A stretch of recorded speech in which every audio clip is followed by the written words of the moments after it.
Good afternoon, my dear channel followers. English from A to Z with Mr. Aziz Zuhair.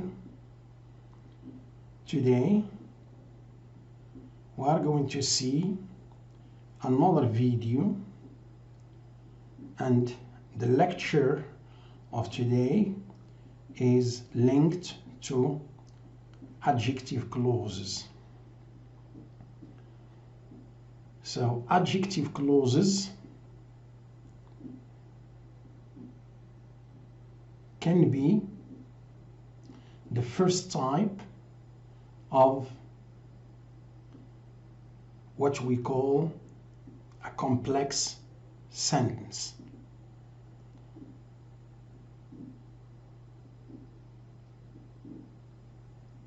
So let's jump automatically to the types of adjective clauses. So the first type is called restrictive or defining or essential. Why is it essential? So here the relative clause that begins with a relative pronoun plus verb, and what comes after it is called relative clause.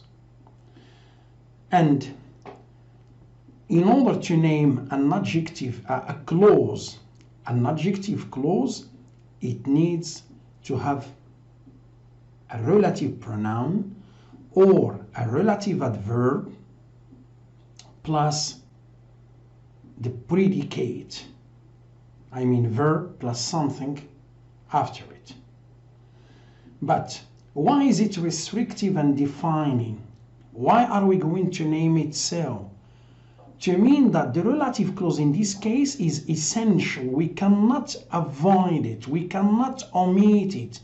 It must be there in order to complete the meaning of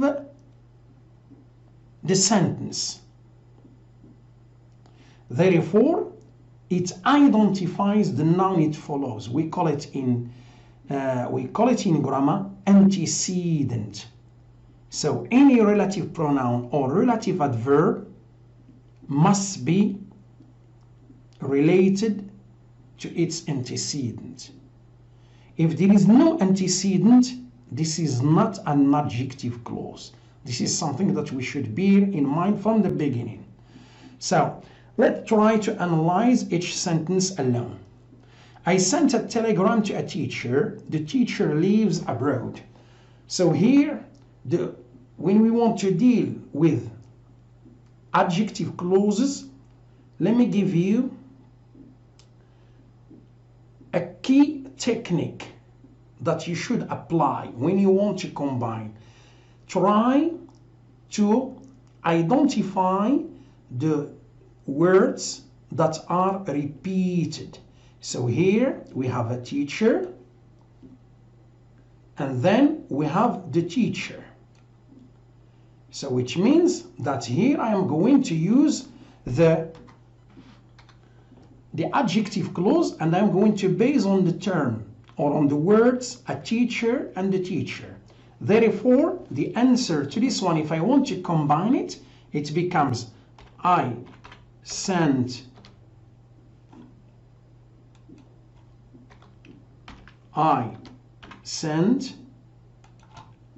a telegram to a teacher who lives abroad.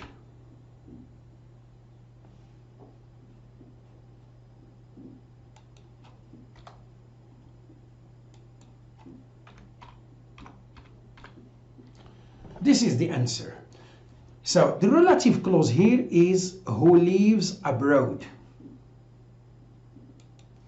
And it refers, who refers to the antecedent, a teacher. In this case, restrictive means no use of punctuation, especially comma or two commas. It depends on the adjective clause where it is. If it takes a medial possession, we are going to have two commas. But when it takes a final possession, just one comma. If it is non-restrictive. But concerning the first examples that I have in front of us, we are going to focus on just the restrictive case. The second one. The waiter was polite. He served me at the restaurant. The key word is the waiter. The second word referring to the waiter is he. And then it becomes the waiter. The waiter who served me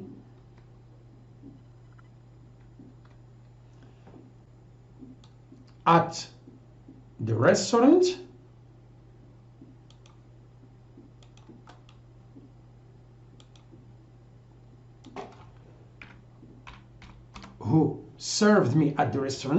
was polite. So this is the answer.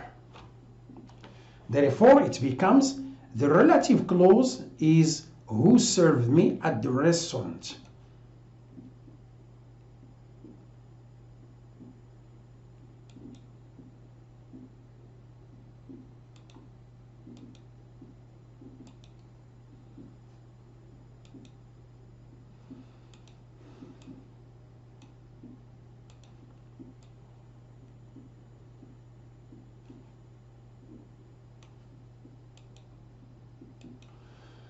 The adjective clause or the relative clause is who served me at the restaurant. So it is restrictive. Why? Because if I omit this relative clause, which is who served me at the restaurant, the meaning is going to be completely different. Therefore, the waiter was polite. When I say this sentence to you, you are going to tell me, who is this waiter that you are talking about? Ah, the waiter who served me at the restaurant. So please forget about the article the, because it is definite. No, has nothing to do with the adjective clause. So the relative clause here is necessary in order to complete the meaning of the whole sentence. If I take it out, the meaning is not going to be the same, because I'm going to ask, who is this waiter that you are talking about? Number 3, women should be looked after. Women are widowed by war. So here, the two words that are repeated are women, women. Therefore, it becomes women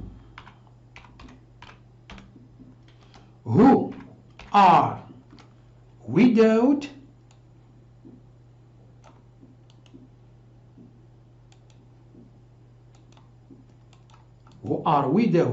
by war should be looked after. Therefore, who are widowed by war, this is the relative clause, this is the adjective clause. What kind of adjective clause? It is a restrictive adjective clause. But here we are going to test whether we are going to have the same meaning. Either we have the relative clause or we omit it. Women should be looked after. Here means we speak about women in general. Pay attention, in general. But when I put the restrictive adjective clause, we are going to speak about a category of women. It is restricted, which means I'm going to speak about widows. Women who are widowed by war. not all women. That's why here the adjective clause comes to restrict the meaning and the category I'm speaking about concerning the antecedent, which is women. So concerning restrictive, no punctuation. So this is very important. No punctuation. Don't use punctuation. Why? Because the relative clause or the adjective clause is obligatory, is necessary in order to complete the meaning. No punctuation, no commas. Now we move to the second type. The second type is non-restrictive, which is non-defining, and therefore it is non-essential. It is extra. We can take it out, we can omit it, and then no difference concerning the meaning. The relative clause here, if it is omitted, is not going to affect the meaning of the whole sentence. Therefore, it provides more information about the antecedent. It adds something, but it does not identify it. It's not like the first one. The first one, yes, it is there. It is there in order to identify the antecedent. But in this case, it just adds more information about the antecedent. And here we have the specific cases of non-restrictive. So non-restrictive means punctuation, okay, which means the use of commas. They are necessary in order to mean that the sentence is non-restrictive, the adjective clause. The first one, proper noun. So Wilson is a proper noun. Whenever we have a proper noun, the adjective clause becomes non-restrictive. So the answer, let me try to read the sentence. Professor Wilson is an excellent lecturer. His accent. So his, it refers to Professor Wilson. So in this case, the answer is going to be Professor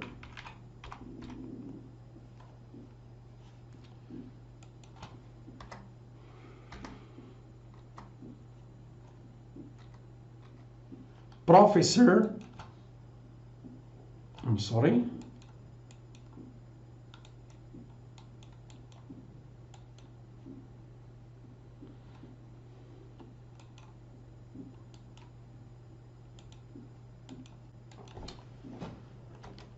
Professor Wilson, whose. So when you have possessive adjective like my, your, his, her, its, our, your, their, or you have the possessive noun Wilson's accent, Ahmed's brother, what do we say, Peter's house. In this case, possessive noun or possessive adjective, we are going to use here whose. Professor Wilson, whose accent is nice, is an excellent lecturer. So here the adjective clause is whose accent is nice. This is the relative clause. It begins with whose, and in this case it needs comma and second comma after nice. So this is what we call non-restrictive adjective clause. Why? Because Professor Wilson is known, is defined, and therefore whose accent is nice is a non-restrictive adjective clause. The antecedent is always Wilson. One of its kind. So in order to understand this, If I ask someone, how many mothers do you have? He's going to tell me one mother. You are not going to have two. One mother. Biologically speaking, one mother. So this one, his mother is interested in Western films, she. So the word that is repeated is his mother and she. In this case, it becomes his mother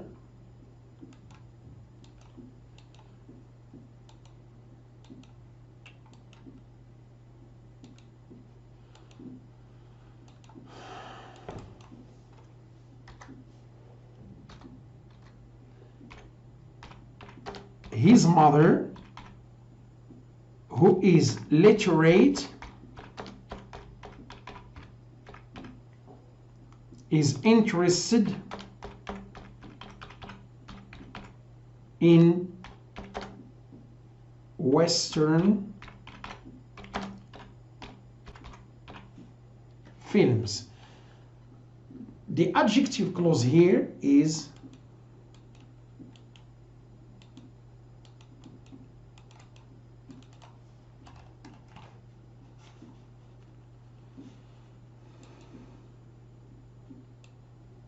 who is interested, who is illiterate, who is illiterate. And in this case, it is non-restrictive. Why? Because everyone has just one mother.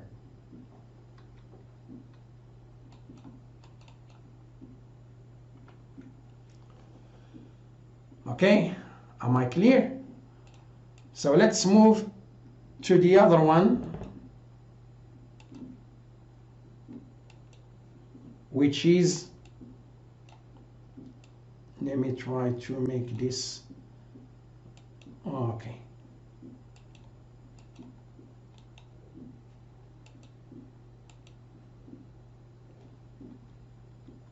Number 3, antecedent modified by an adjective.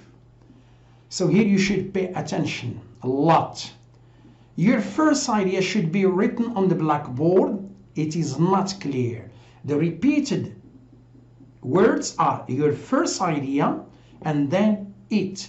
When I say first, I use an ordinal number. It becomes clear. But when I say your idea, it's not clear. Which idea are you talking about? But when I say my first idea, not my second idea or third one, I'm speaking about my first idea. So it becomes here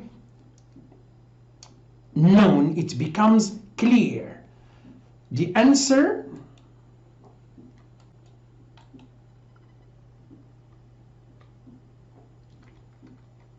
your first idea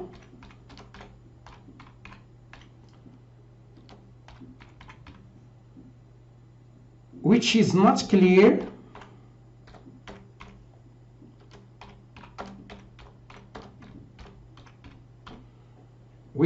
clear should be written on the blackboard.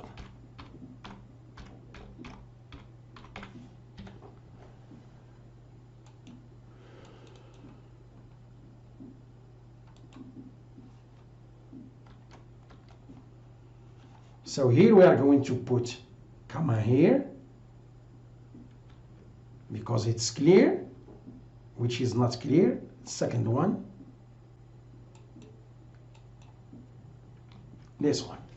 Therefore, the adjective clause is this one. Something very important. Don't follow this pattern. For example, your first idea, which should be written on the blackboard, is not clear. No, you should jump to the second clause and then refer to the first clause. It's a question of importance, which means your first idea, number one, this is the independent, and it's not clear, this is the subordinate, the dependent. Therefore, when you want to answer, you should respect this pattern. Number 3, smoking damages one's health. It is a harmful addiction. Generic terms means when we speak about smoking, we are not going to have different types of smoking. All of us, we understand smoking. When I speak about love, when I speak about what do we say, abstract nouns, when I speak about solidarity, when I speak about what do we say,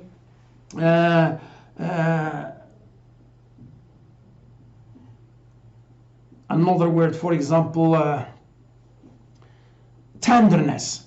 So in this case, you are not going to tell me which smoking you are talking about, which love are you talking about. You see, so these ones like smoking, love, solidarity, and so on, we call them generic terms.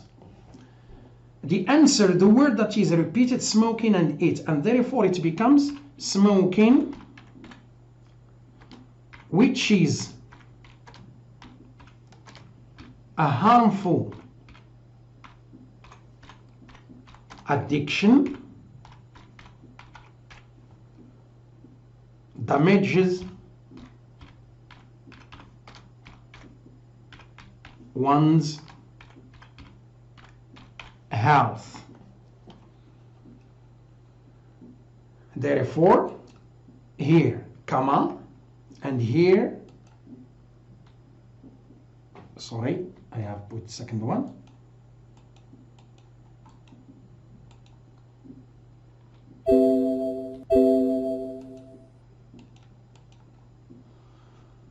Oh my God.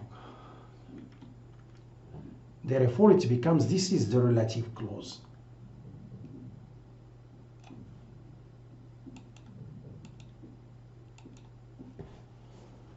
And this is non-restrictive adjective clause. Near demonstrative pronouns. So here when we speak about near, we speak about this or the plural, these. It becomes clear. This is the book. I am not speaking about that book, but I am speaking about this.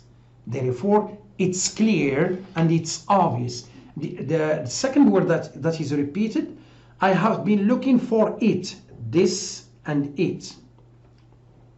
Or I'm sorry, book and it. This is the book and it. This is the book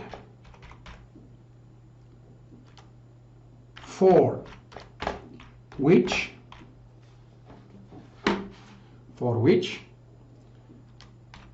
I have been looking for hours.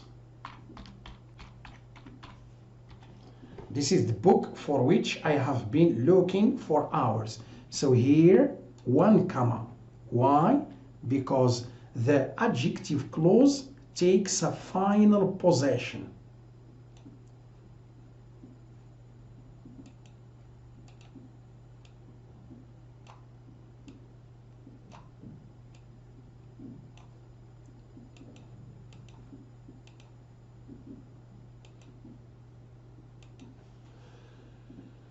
Okay, so when it takes a final possession, just one comma concerning non-restrictive cases. Clause modifying clause. So here we have she misbehaved frequently, which is a clause. And second one is this. So this refers to she misbehaved frequently, refers to the fact that she misbehaved frequently. It does not refer to just one word, but to a clause. And therefore, we call it clause modifying clause. It becomes she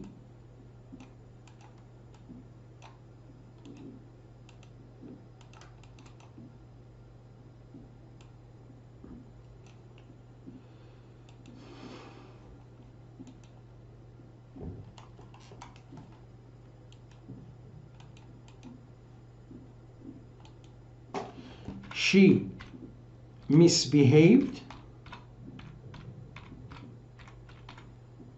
frequently, comma, which was unacceptable.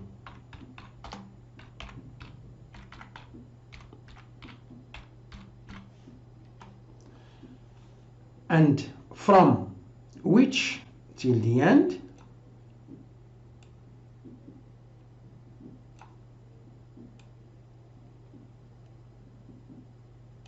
This is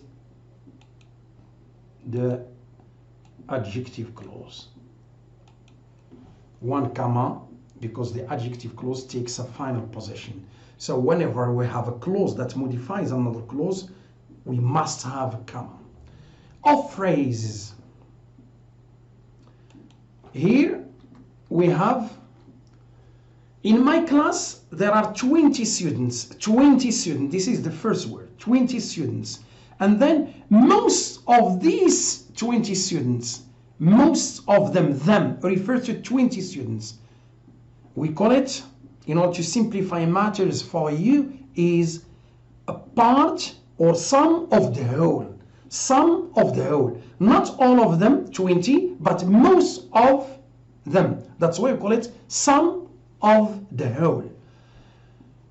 The answer is, in my class, there are 20 students, comma, most of whom are from the Far East. The adjective clause here takes a final possession, and therefore it is non-restrictive all the time. Here I want you to pay attention. Either in this of phrase we put either whom or which, not more, just whom or which. When you are speaking about people, you use whom. When you speak about animals animals or objects, you use which. Therefore, she has here two answers, neither of the two answers. Therefore, it becomes she has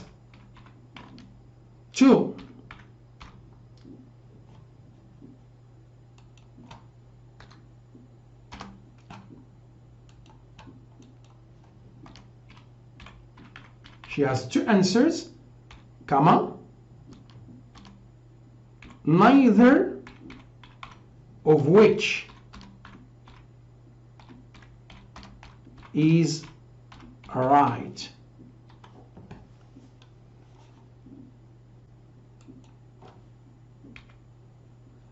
So the adjective clause or the relative clause, it begins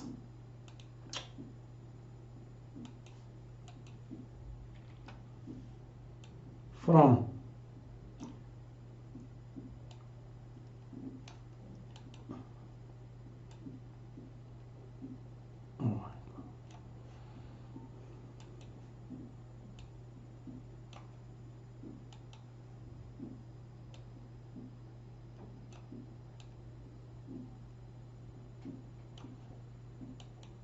here it is, neither of which is right. Universally one. So all over the world there is one moon. We have one sun. Okay? So here we call it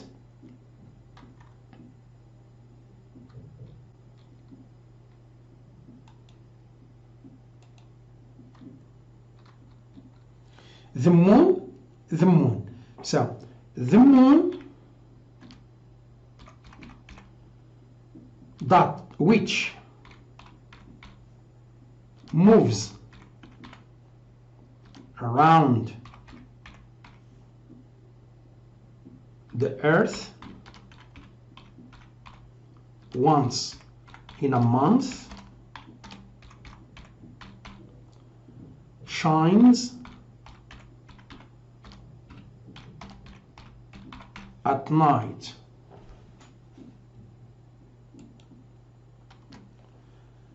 Here we put a comma and then we go till this place, till here, and we put a comma.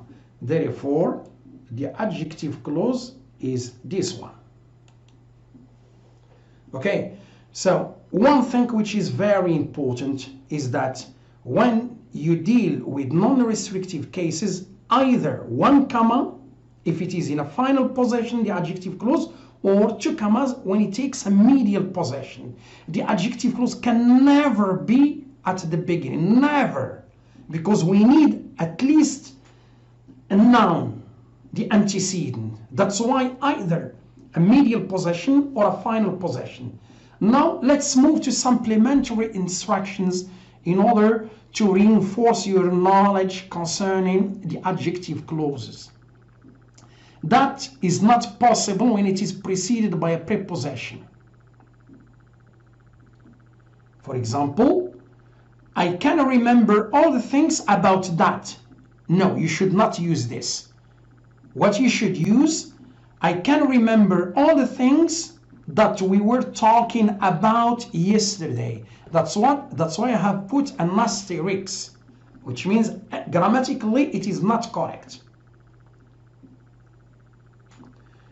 Number two, a collective noun versus a body of individuals. There are certain nouns, for example, the government, the family, and many others. Either you consider the government as one, or you consider the members that belong to that government.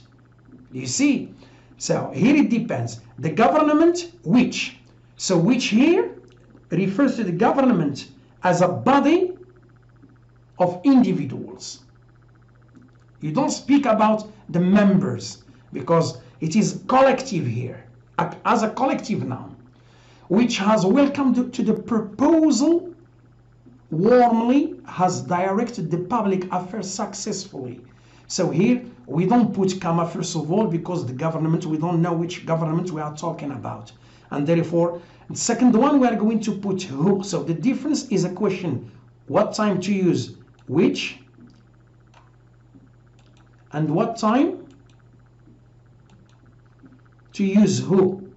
So here who refers automatically to the government, but we understand that we are speaking about the members, the individuals related to this government.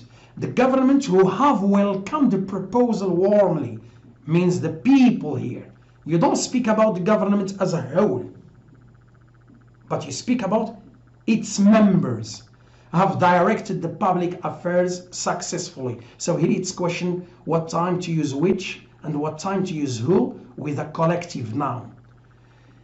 Let me move to something very important, which is called contact clause. A contact clause is related to whom, but when it functions as an object of verb or preposition. For example, in this sentence, they insulted the man whom you invited. So here whom, we can omit it, and we should understand that its place is there. Therefore, you invited, this is what we call relative clause. This is the adjective clause, and it becomes, concerning its analysis, it's a restrictive adjective clause introduced by the missing. It is not there. The missing relative pronoun, which is who, whom, or that. Both of them here interchangeable, no problem. Do you see? Here it becomes a contact clause. This is the case where the relative pronoun is omitted. A no phrase may be an alternative to an adjective clause with whose. So here we have two cases, both of them are correct. I have a book, the cover of this book is blue. Book and the cover of this book. What does it mean, the cover of this book? Its cover. The cover of this book, its cover is blue. It's the same. So when we want to combine the two, it becomes I have a book, the cover of which is blue, or I have a book whose cover is blue. Either case is correct.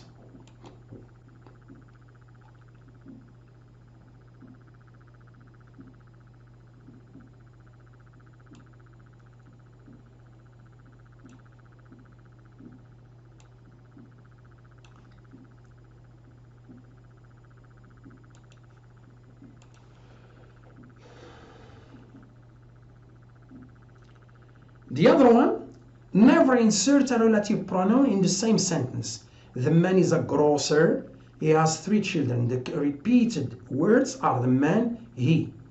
I have spoken about it before. Don't say the man who is a grocer has 3 children. No, it's incorrect. It is not acceptable. Therefore, the man who has 3 children is a grocer. You see, there is an asterisk. Sometimes an antecedent may be modified by an adjective, but it may be restrictive. I have spoken about the case of first, second, when we have an ordinal. But here, I'm having upper tooth. How many upper teeth do you have? You have many. Which one are you talking about? You don't know. So even if here we have the adjective upper, it is restrictive. It is restrictive. Why? Because upper it is necessary there, upper tooth, it is necessary there as an adjective, but does not make the sentence or the clause clear, the adjective clause. Therefore, my upper tooth, which frequently aches me, is decayed. So this adjective clause, if we omit it, we are not going to understand. My upper tooth is decayed. Which one are you talking about? In order to make it clear, you should add which frequently aches me. Am I clear? Okay, so pay attention when an adjective modifies a noun. It doesn't mean whenever you see an adjective, it's non-restrictive. No, pay attention. When I say first, negate second or third. But when I say upper, how many upper teeth do you have? You have many. And which one you are talking about, we don't know. In order to finalize my lecture, let me give you some types of analysis in order to know how to analyze a passage analysis. The man is a teacher. He lives in Tangier. The 2 words that are repeated, the man and he. This is the day. For example, the day of the exam, you are going to have sentences like this, but they are going to be a little bit complicated, and we are going to have a mixture between adjective clause, noun clause, participle phrase, infinitive phrase, gerund phrase, adverbial clause, okay, plus abridgment. In this case, both of them at the beginning, they are independent clauses. But once I want to combine the two, it becomes the man, you move to the second clause, who lives in Tangier is a teacher. So who lives in Tangier, this is the dependent clause because it is initiated, or it begins with relative pronoun, which is who. The man is a teacher, this is the independent clause. Concerning the analysis, you are going to say just this sentence. It is a restrictive adjective clause. That's enough. Restrictive because we don't know who is this man we are talking about. So we need who lives in Tangier in order to complete and to identify the man. Number 2, Noel works in a factory. It is the oldest in Rabat. So here, a factory and it, the 2 words that are repeated, both of them are independent because they are not combined yet. When I want to combine the 2, it becomes Noel works in a factory which is the oldest in Rabat. So relative clause, this is the dependent. The first one, independent. In this case, it is, restrictive adjective clause. A factory. Which factory you are talking about? We don't know. Here, which is the oldest in Rabat, which is a relative clause or adjective clause, comes to identify a factory in this case. Am I clear? The other one. The man is optimistic. We know him very well. Both of them independent clauses. I want to combine the two. The man we know him, we know very well is optimistic. So this one is dependent. The independent is the man is optimistic. The analysis, this is what we call contact clause. It is a restrictive adjective clause introduced by the missing relative pronoun. It should be in this place, which is whom.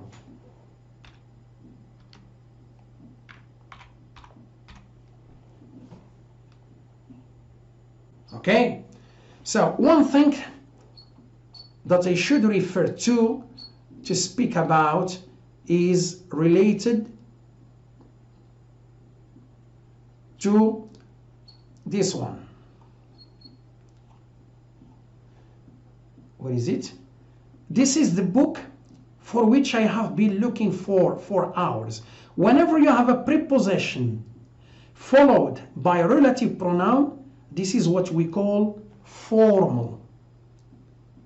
And we may have another one, another answer, and it is going to be like this.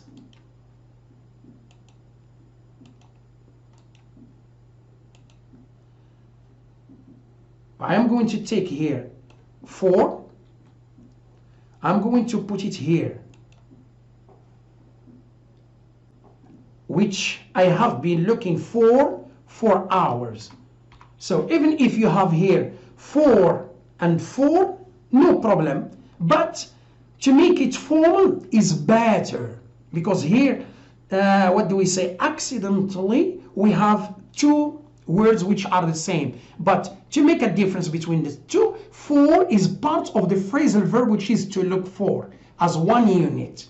And 4 hours, this is for as a preposition that shows the duration. But for related to look, this is phrasal verb, and we call it particle. So the first one is a particle, a part of the phrasal verb, and for the second one is a preposition. Do you see? So in this case, no problem. Either you use formal or informal, no problem. Both of them are correct.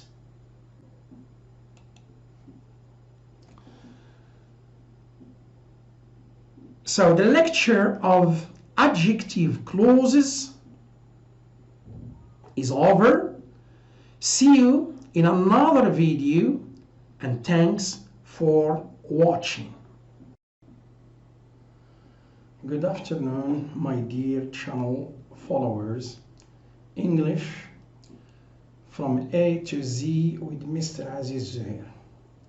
You are welcome to a new video. In this video, we are going to explain verb tenses.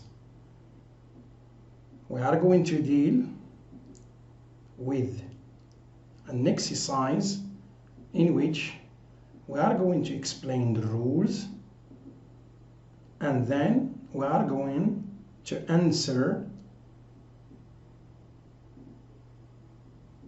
the question that we have related to give the correct form of the verbs in brackets. So let's take each sentence by itself. The first one, her neighbor, the verb to work, in her garden all day yesterday. So first, before I answer the question, I should try to search for the keywords that we have. And the first advice that I should give you is that try to read the whole sentence in order to understand the meaning of the sentence, and then you can answer. And then you give the correct and the appropriate answer. So the first keyword that we have here is yesterday. So it means here that I am speaking about past. Okay, so this is number one, yesterday. I have another keyword which is all day. So all day here expresses what we call duration. So here in the first sentence we have two keywords. The first one, yesterday, we refer to the past, and all day to refer to the duration of the action. I mean that the action should be continuous. So what is the tense that I should use here? Taking into account past, yesterday, and then all day, duration. So the answer is going to be her neighbor was working.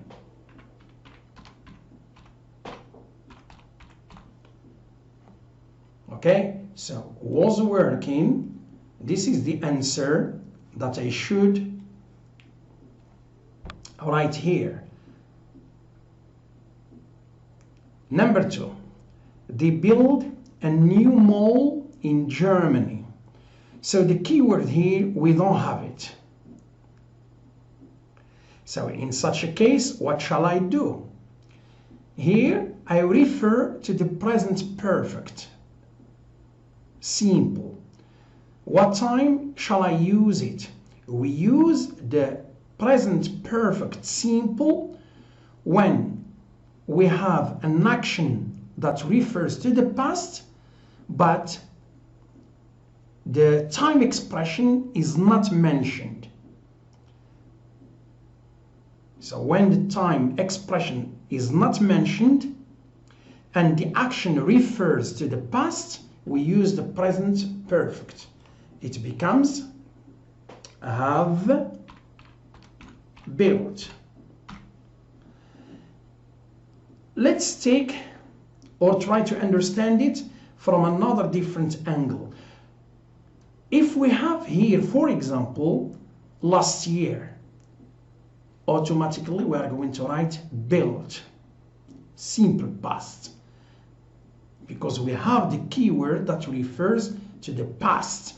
But when we don't have time expression and the action refers to the past, we restrict ourselves to the use of the present perfect. C. The Alawites stay in Rabat for so many days. So this sentence is similar to the previous one. But what is the difference that we have? Is that here we have a keyword which is for so many days. This expresses duration. It means that the tense that we are going to use, it should be in the continuous form, in the progressive form. Therefore, the sentence is the Alawites have been staying. The Alawites have been staying. Why? Because the duration we use we use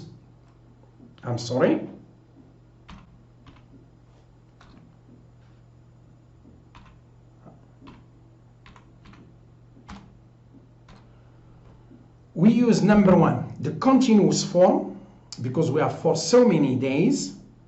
And number two, why do we use the present perfect here, continuous? Simply because the action, we don't have what we call a time expression. We don't have yesterday, last week, last year. So therefore, when we don't have a time expression, and the action refers to the past, we use the present perfect. And here continuous because we have for so many days. D. Majda, the verb to wait, 3 hours for the lawyer last week. So here we have last week. means past. And we have 3 hours. For 3 hours. For 3 hours. Past, and here duration for 3 hours. Therefore it becomes Majda was waiting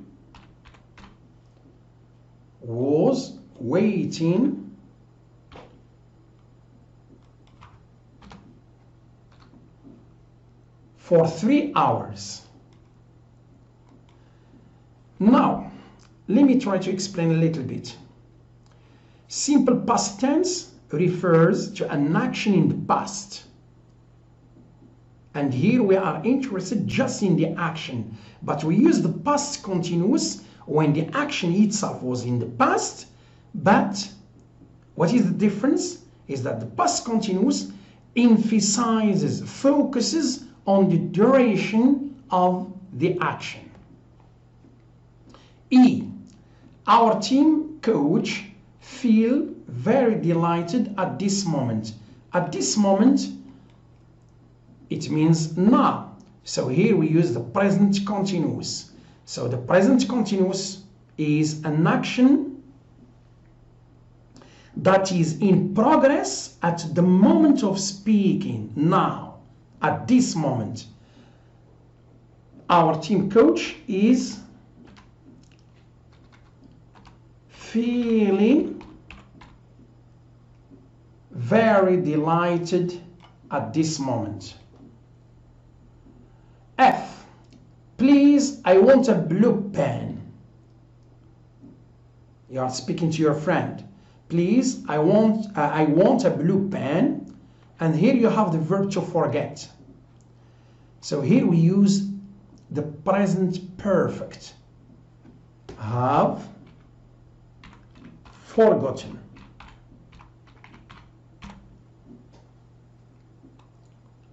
Have forgotten. Why? Because the present perfect, what time the action of forgetting begin? In the past. And now, the moment you ask your friend, you are still forgetting, because the result, you don't have a blue pen with you. It means that the action begins in the past and it goes till the present, the moment of speaking. That's why we use the present perfect, because the present perfect, to put it simply, means past plus present. Past refers to the beginning of the action. Present means either the action is still going on or result. The result here in this sentence, you don't have a blue pen.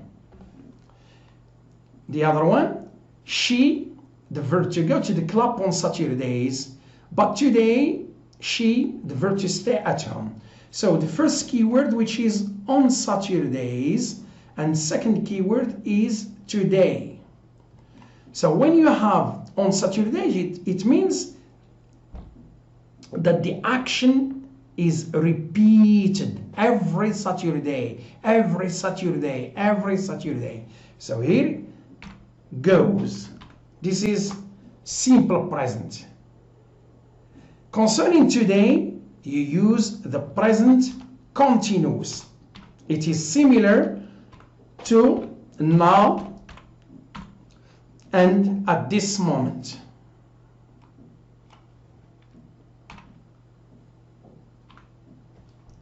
So goes and is staying. The other one, Brahim invited her to the party last month. The first keyword is last month, but not attend due to her illness. So last month automatically requires the use of the past simple. Brahim invited. Regular verb. How shall I know? A regular verb is the end of this verb is ed. It is regular. But within the same sentence, the moment Brahim invited her to the party last month, but concerning she didn't attend. Did not attend. So, concerning the negative form, we don't write attended.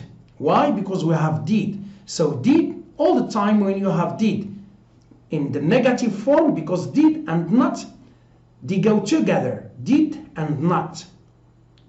Concerning the past, the verb should be just in the infinitive. It does not change. Did not attend.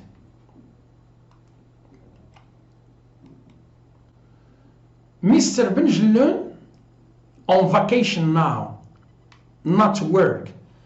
So now is the key word. It requires the use of the present continuous. But the present continuous with the verb to be, no, it does not work, but we use just is. And this one, at this moment, no, he is not working.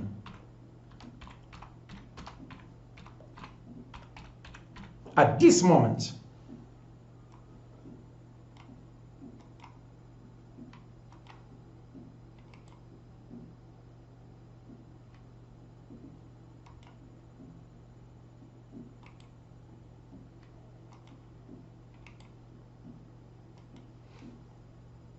The other one, she from Paris.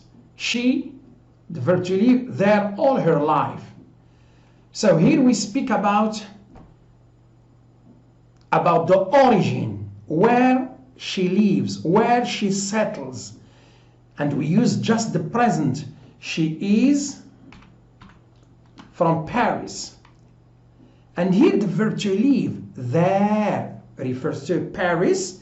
All her life, this is a key word here, all her life, which means her life began in the past and it goes on till the present.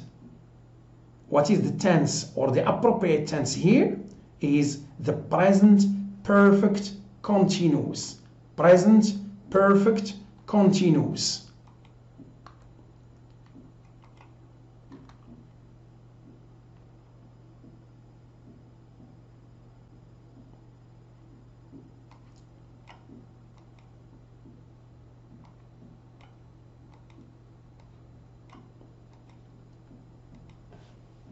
Okay.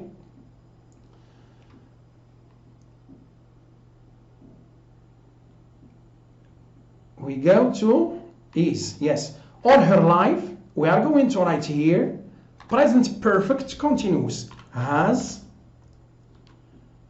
been living. She has been living there all her life. Present perfect continuous. The young lady, the verb to wear, a nice pullover when you see her. So the young lady, the key word here is when. And you know the rule of when. So when followed all the time by simple past and preceded by past continuous. And the action refers to the past. So it becomes the young lady was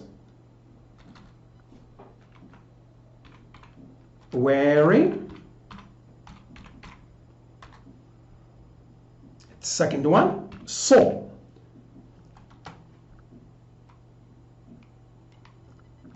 After, when, always simple past.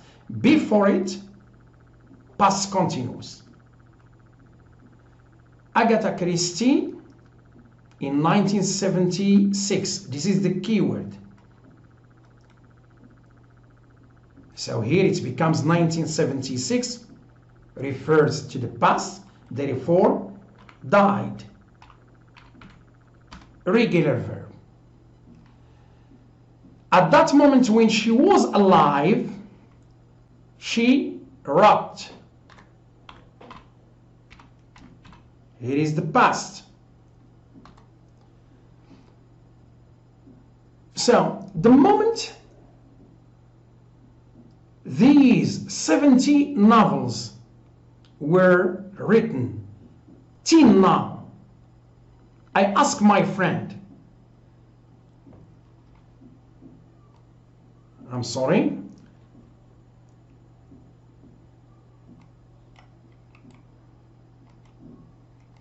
I should put it like this, because this is a question, and then I say,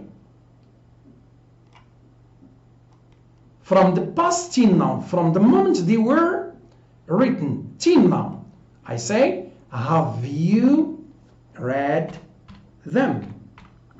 Have you read? So here the verb to read remains the same, like the simple past and the past participle. No change concerning the written form. The last sentence, it's 8 o'clock now. This is a keyword, very important. She, the verb see her, entered the airport at 8:30, which means 8:30 comes after 8 o'clock, which means 8:30 represents a future action in relation to 8 o'clock. It comes after it. Therefore, here we are going to use near future, going to see. Why is going to see and not will see? Is going to see here to refer to a planned action. Refers to a premeditated action. The action was or is planned. But to use will when there is no plan. This is the difference. Both of them refer to future, but with going to plus infinitive, all the time we have what we say, plan, premeditation, an action that we think of before or about before. But when we use will, no planning. So I wish that you would enjoy this video. And next time, we are going to reinforce your understanding, bringing other exercises. Till then, thank you so much for watching.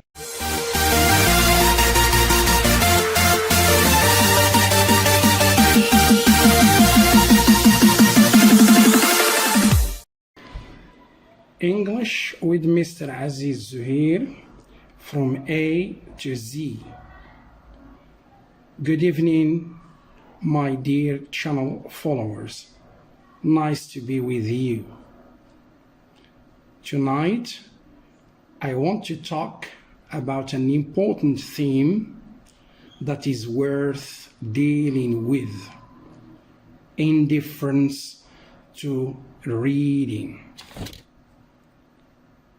Please do listen to me carefully. The title that I have chosen is the following: A Precious Message to Moroccan Students. So, why have most students become indifferent to reading?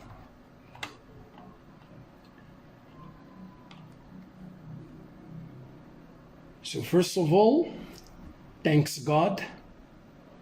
Also, my welcome should be extended to my dear channel followers, parents, teachers, educators, and others, of course. Maybe this question is not new or fresh, but it is the crux of the matter. How? Our Moroccan reality is the best proof, unfortunately, in this case. As we know, nowadays, most students, whether novice or seasoned, are hardly interested in reading as a leisure activity. Why?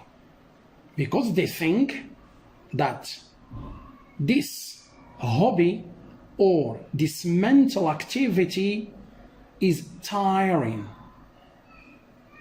it is stressful, it is nerve-wracking, it is boring, it is irrelevant, or it is obsolete. These are some adjectives that serve to describe their stand vis-a-vis reading. But, or however, I could say that their arguments are baseless, invalid, and imprecise. What I mean here is that these students who are not motivated to read, who do not see that reading is beneficial in their academic career, are mistaken and short-sighted. I am going to underline the two adjectives here: mistaken and short-sighted. They have a wrong mindset. I'm going to answer or to justify why these students are mistaken and short-sighted. How? Is that I am going to give the countless advantages and profits of reading as a leisure activity. So for them, I say that I need not remind you of the countless benefits of reading. For example, self-exploration. You explore yourself. When you read, you explore yourself. Self-development. You develop yourself. Knowledge expansion, which means that your knowledge gets more and more expanded. You have lots of knowledge. Then, language skills enhancement. You enhance and you improve your language skills.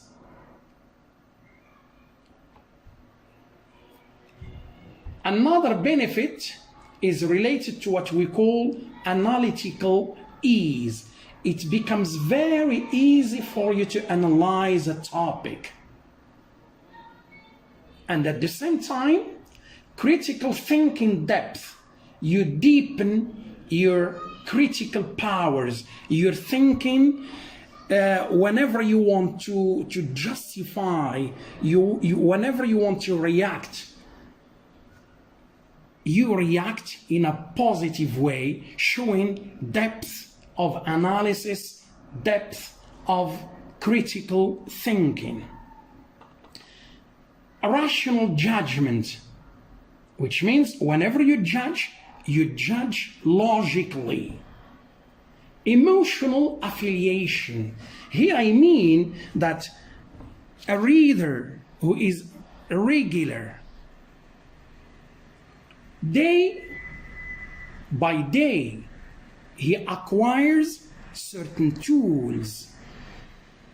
These tools help him to understand, to analyze, to criticize, to react, to approve, to disapprove, and then Here, there is what we say, a kind of solidarity, a kind of empathy. You try to share the feelings that a character, maybe a person that you read about. Psychological therapy. So in itself, reading is a kind of tonic, is a kind of remedy, is a kind of cure, psychologically speaking. Let me give you an example. When you try to read a book, whatever it is, you suffer from different problems. Maybe the problems that you are reading about. So here you have a problem and you read a book, then this reading can serve as a cure to your problems, as a solution to your problems, as a, what do we say, as a something that can help you to solve your problems and to be satisfied and happy. And the last one is the achievement boasting. Take it for granted, and here nobody can disagree with me, that regular readers boost their achievements.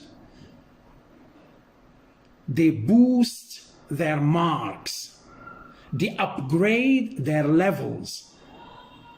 When they want to write, they write something very important. When they interfere, when they want to speak, their speech is to the point.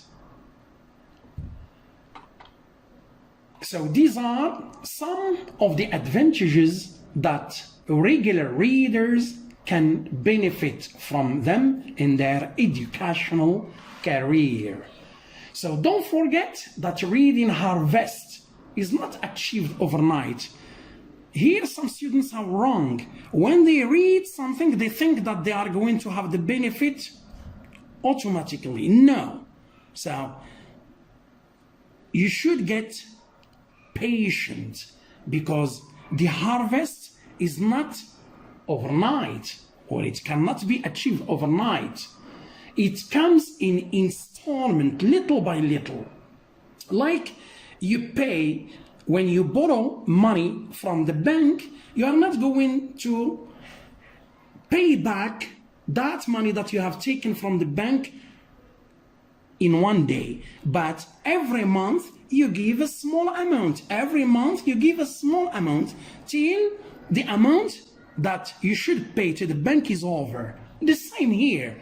With reading, today you take something, tomorrow you take another thing, and day by day, month after month, and year after year, till you become a regular reader that you know, you taste, you find what you are looking for. Don't forget that reading harvest is not achieved overnight. It comes in installment, and you get little by little today and little bit tomorrow until the whole package is given out.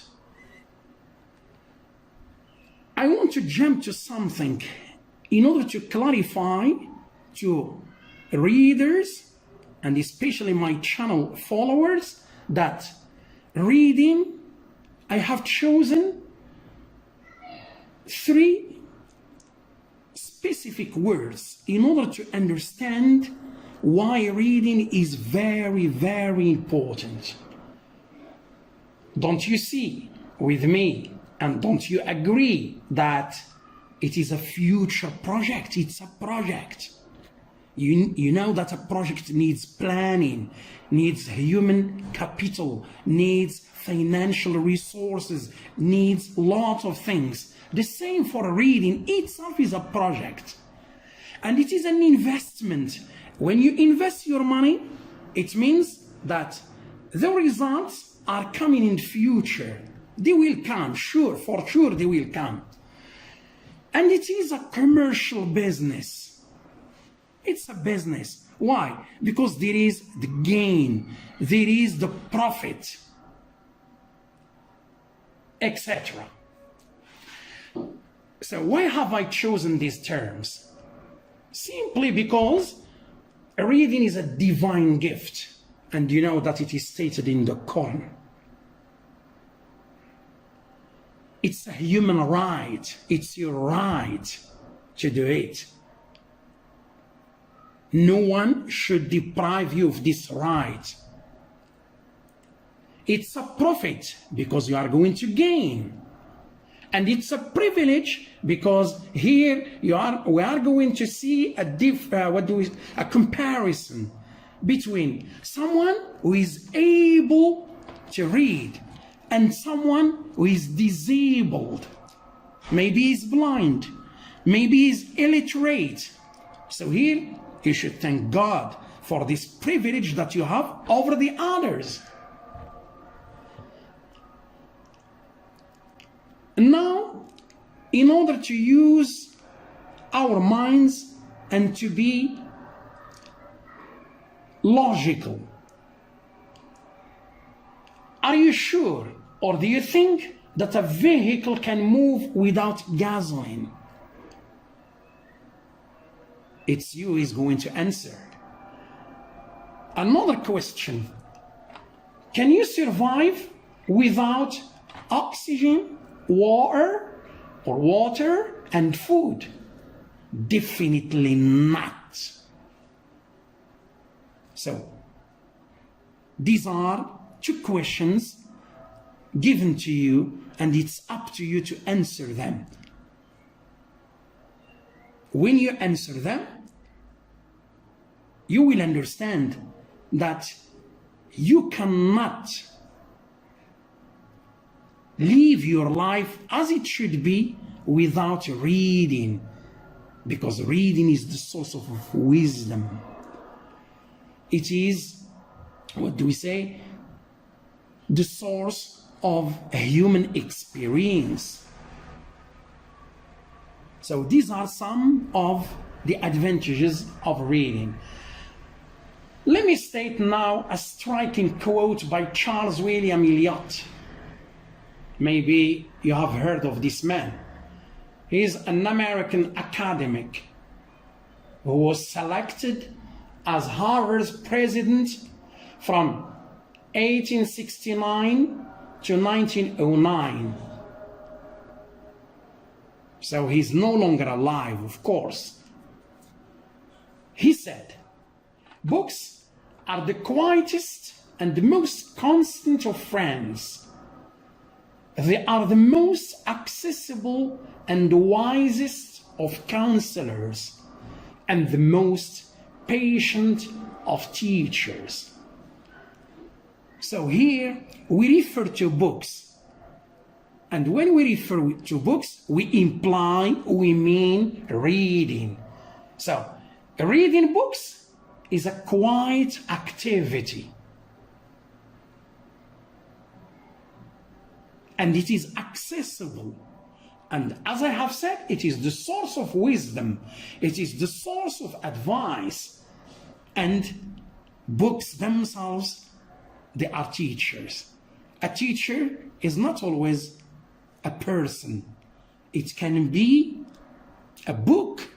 It can be a CD. It can be life.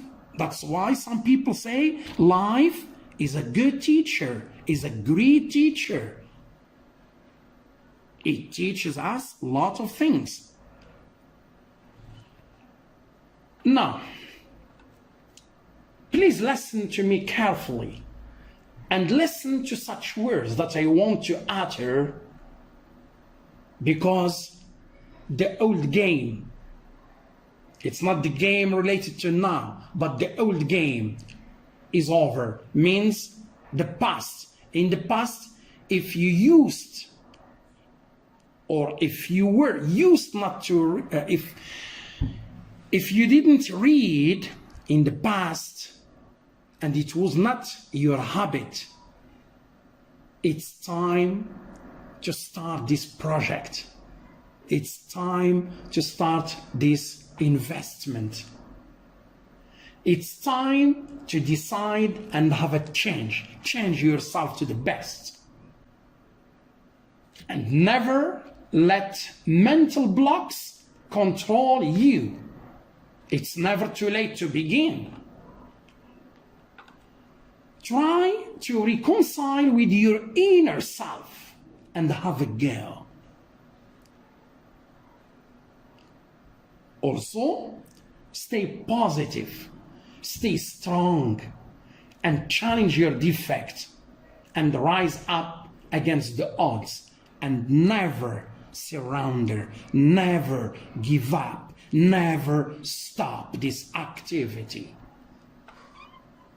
Keep your promise from now that you will never divorce books, never divorce this activity, and keep always moving forward. Because if you prioritize reading and make it a motto in your daily agenda, I'm sure it's you who is going to taste the quality of books. It's you who is going to cherish the services that books can offer to you. All you need is just to strengthen your determination and to feed your motivation. And hence, what is the result? You will see the wonders. You will see what has never come to your mind. And always remember that reading pays off.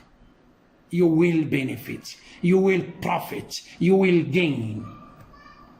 Finally, I wish you would interact with this video and put into practice such modest, priceless tips.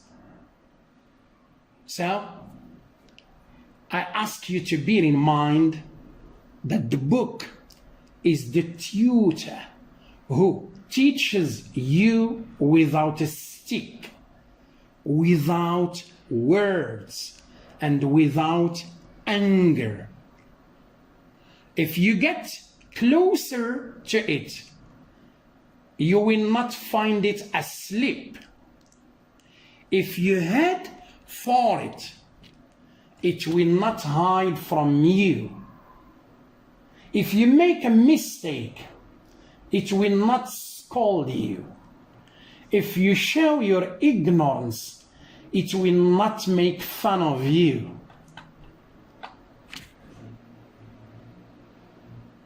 So, my message is over. And I want you, dear students, without exception,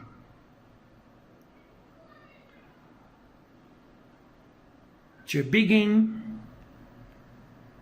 to befriend books. Why?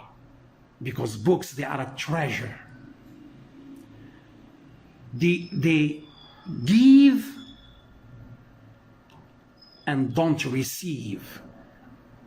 They are givers.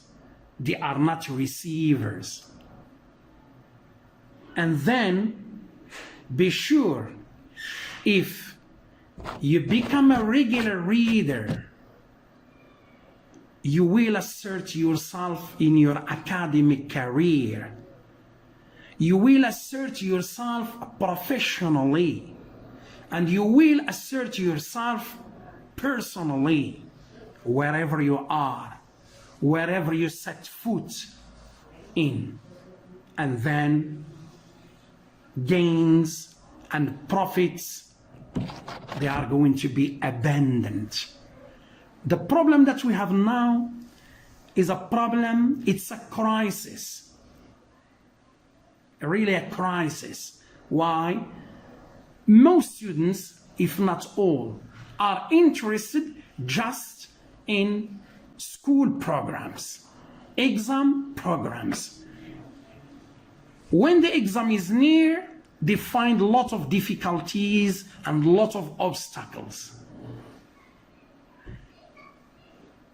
On the contrary, when you read, you become independent, you become autonomous, and then you know how to deal with each situation alone. Why? Because you become knowledgeable. Your knowledge becomes abundant, and therefore problems will be over concerning your exams and in your professional career and in your personal life. So stop being indifferent to reading books. This is a precious message given to you. Why?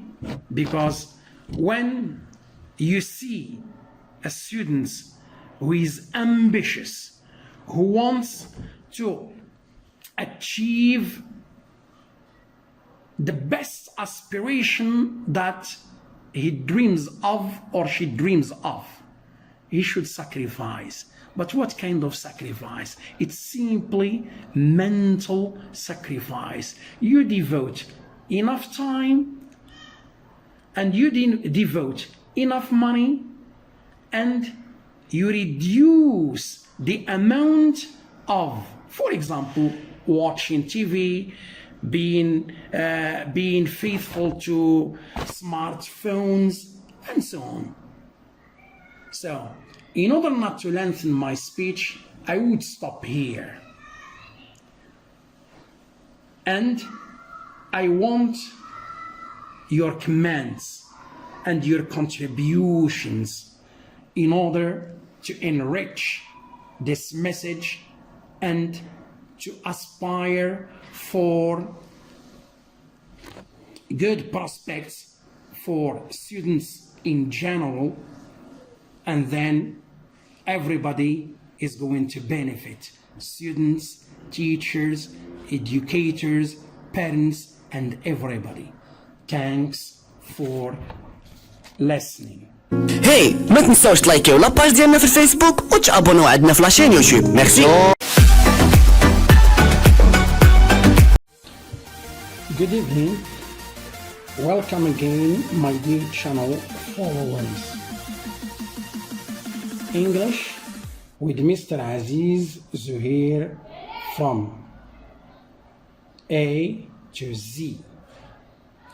Today, I want to speak about an important baccalaureate exam section. It is writing.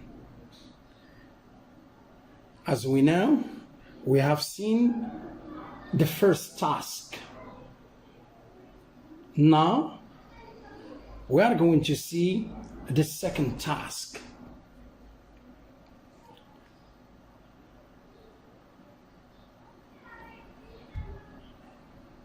The question or the statement. You noticed that your neighborhood is dirty. So here, your neighborhood is dirty. These are the most important words. Neighborhood, dirty. All right? An article for the local newspaper. In this article, you are going to suggest, you are going to give us some ways, some solutions, some practical steps to keep your neighborhood clean. So, which means that you are going to do some activities. These activities, they can help your neighborhood to be changed from a state of dirtiness to a state of cleanliness. So here is the analysis sample. Let's see the introduction by itself. It is actually a precious opportunity for me to participate in the local newspaper to show that community involvement is crucial. Accordingly, I'd rather suggest some effective ways to make my neighborhood dirt-free. So the introduction is made up of 2 sentences. The first one, it starts from, it is actually till crucial. And second one, I'd rather till dirt-free. So in the first sentence, you write a sentence in which you specify to whom the article should be written. It's the local newspaper. Here is an example. And in this sentence, you express what we call community involvement. How can people, how can neighbors, how can residents that belong to a specific community help in doing something? Okay? And in second sentence, you refer to the question that you have, to what you are required to follow. Here, we are going to suggest some ways why, in order to make my neighborhood dirt-free, I mean clean. Number 2.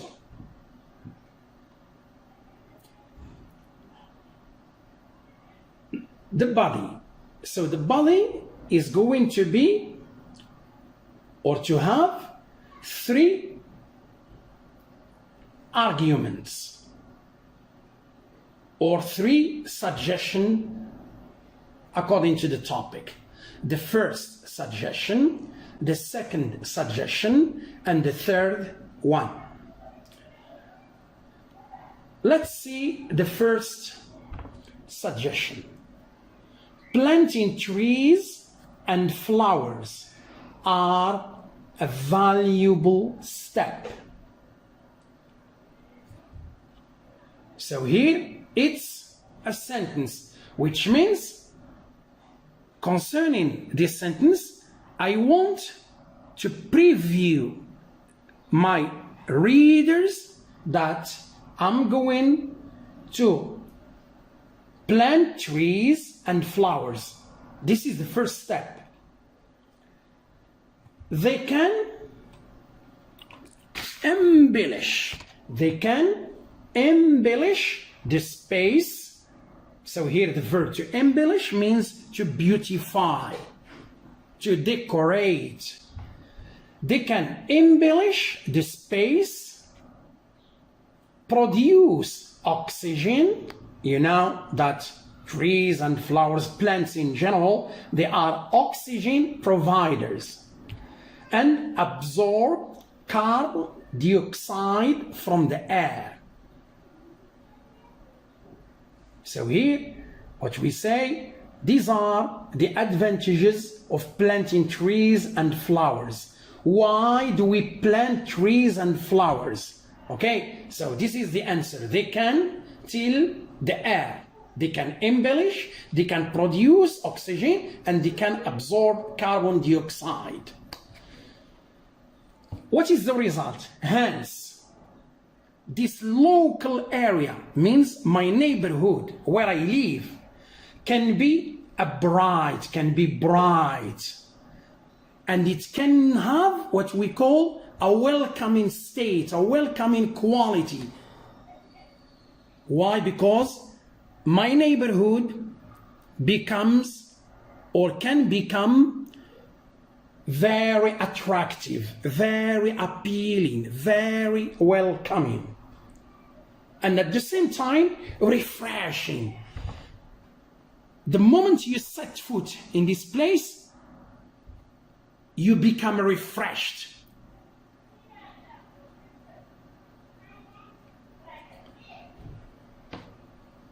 So the first step or the first suggestion, we have 3 sentences. The first suggestion, which is planting trees and flowers. Then I give why they can embellish the space and this is why, the reason why, or the reasons why you are going to plant trees and flowers. And number 3, the third sentence, is a result. How does my neighborhood become? It becomes bright, welcoming, and refreshing. Number 2, the second suggestion. Volunteers should collect garbage. So here I'm going to talk about garbage collection. Means you speak about litter, trash. Indeed, trash is an eyesore. It's something that harms the eye or the eyes. Why? Why? Because we have colon, punctuation. Why? Colon here, it replaces because. Eyesore, because. Or you put colon. It is harmful to people, animals, and environment. So here we discuss here the impact of garbage in a neighborhood. If that garbage is not collected, what are the negative effects on people, animals, and environment? Besides, neighbors should dispose of. To dispose of means to get rid of.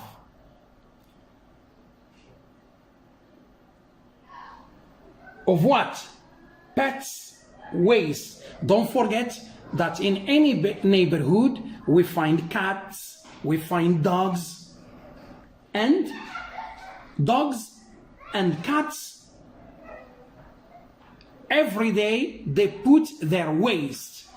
That waste, if it is not gathered, if it is not collected, it will lead to some problems. What are they? The same. Waste, colon, to mean because. It can spread germs, bacteria, and diseases. So here, all the time, we speak about the negative impact of garbage in general. And the waste of pets itself is a kind of garbage.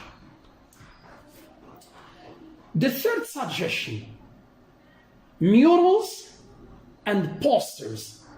Everything that we stick on the walls.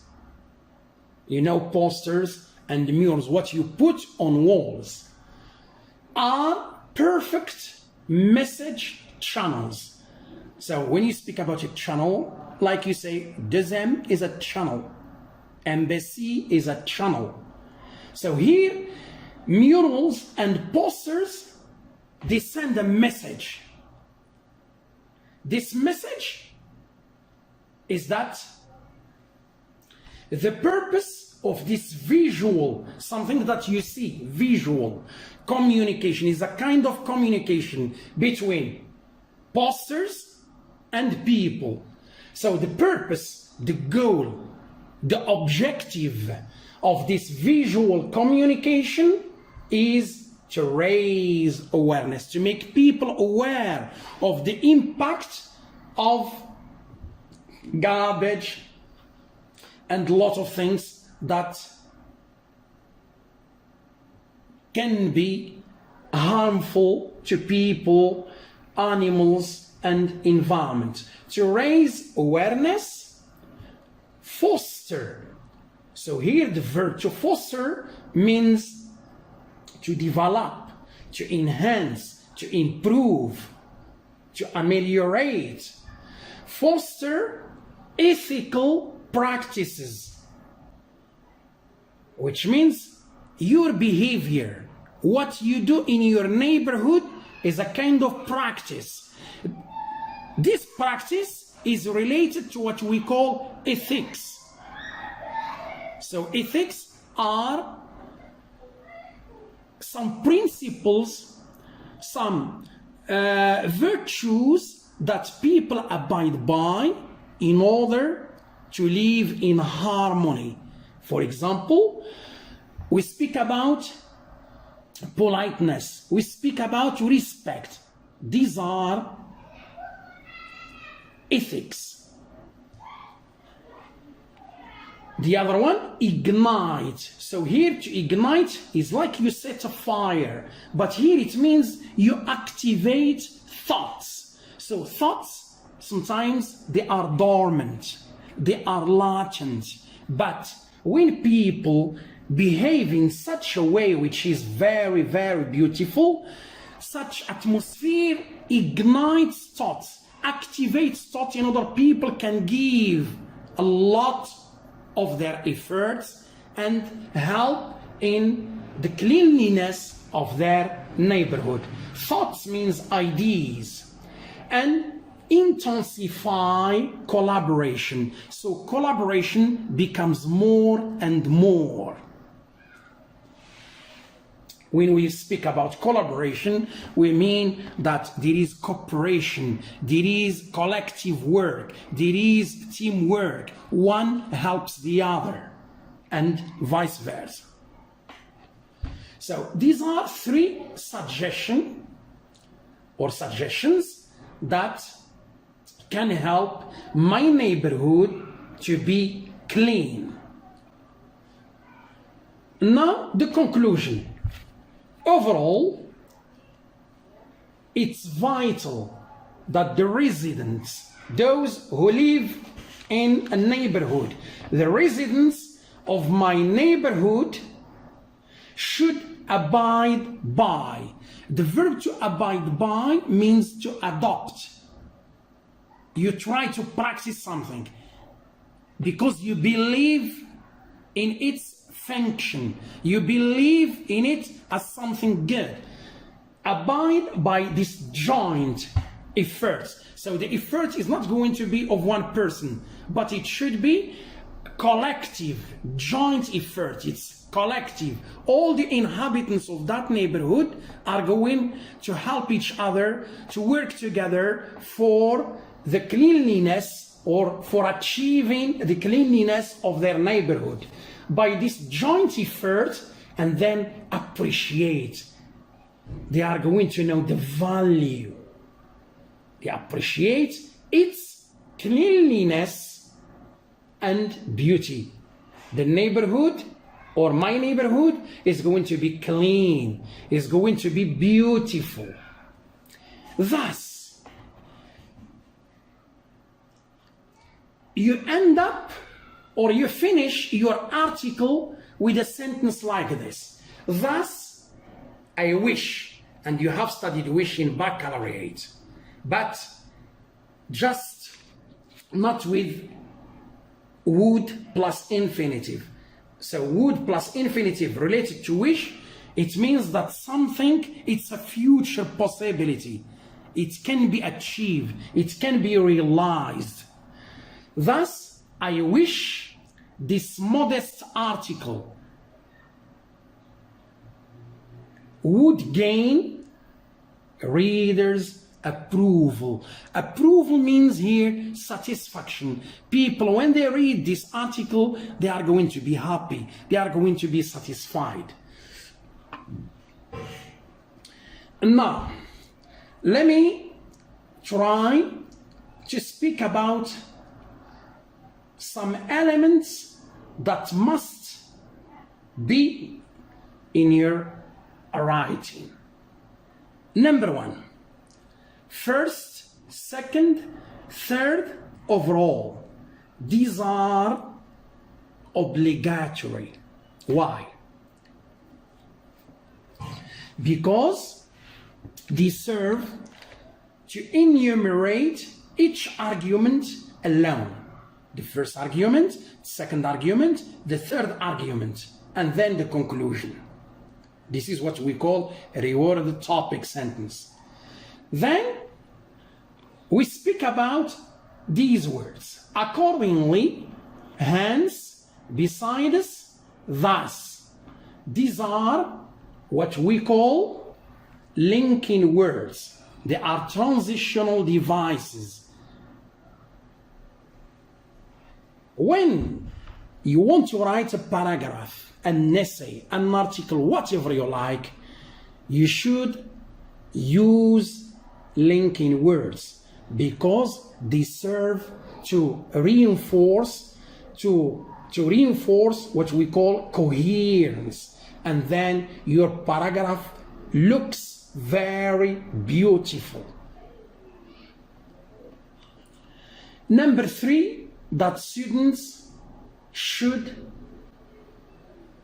apply in their writing is punctuation. Please, sometimes we come across certain paragraphs, you begin with capitalized and you finish with full stop. From the beginning till the end, it's not good. It's not good.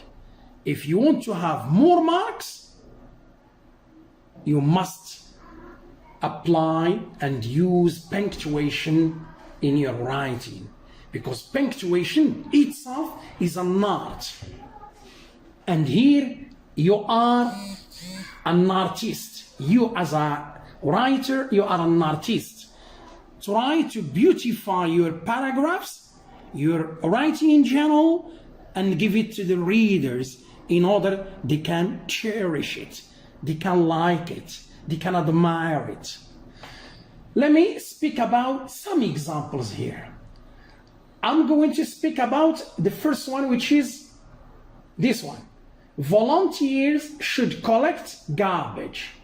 Indeed, trash is an eyesore. So here we have colon.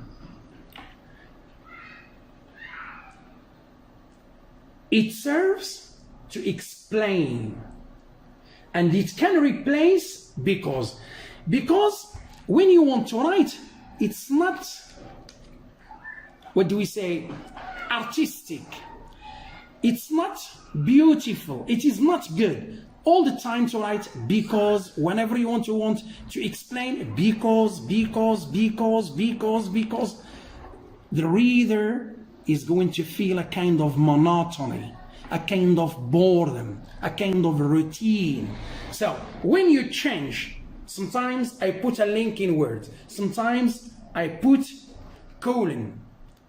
To mean you show to the reader that you have certain strategies, you have certain writing techniques that you focus on, and then I'm sure the teachers here who are going to correct your papers, they are going to cherish and to like such techniques, especially punctuation, because rare are students who use it.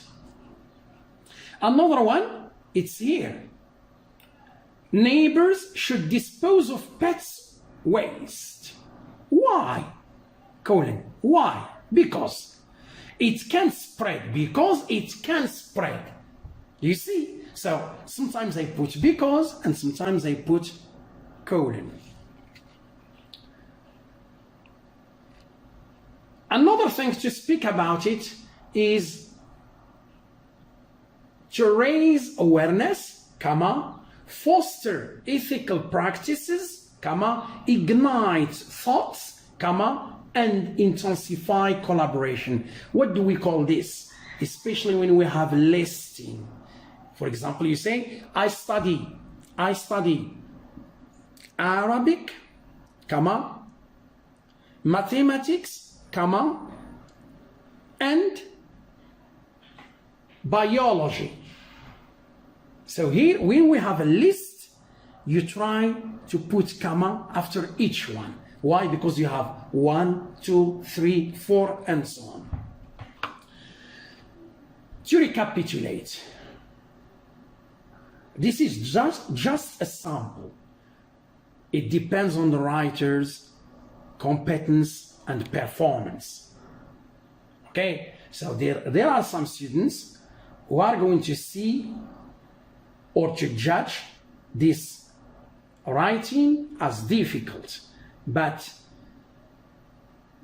maybe you can write something which is very easy and it can have a good content. But don't forget that levels, they vary from one person to another. You can write in an easy way. Someone else can write in a difficult way concerning techniques, and from time to time, new words. It depends on your vocabulary and it depends on your strategies and techniques. So don't forget, linking words, first, second, third, overall. Don't forget linking words, and don't forget punctuation. So I wish that you would enjoy this type of writing, and anyone who has any remark, you are welcome. You are welcome, and then I can reply. So thanks for you watching, and see you in another video. Thanks. هاي ما تنساوش تلايكيو لاباج ديالنا في الفيسبوك وتابونوا عندنا في لاشين يوتيوب. ميرسي.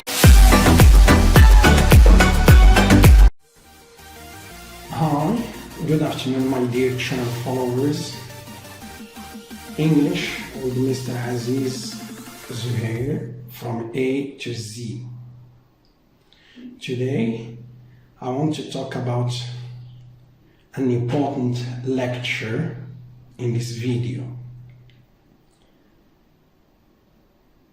Introduction to linguistics.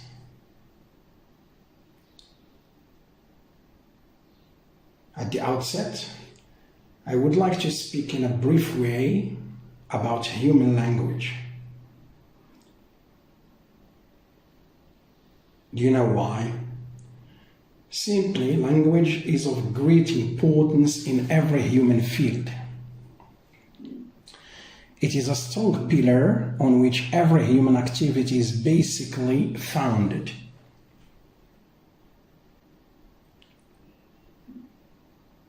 It's taken for granted that every human being knows at least one language.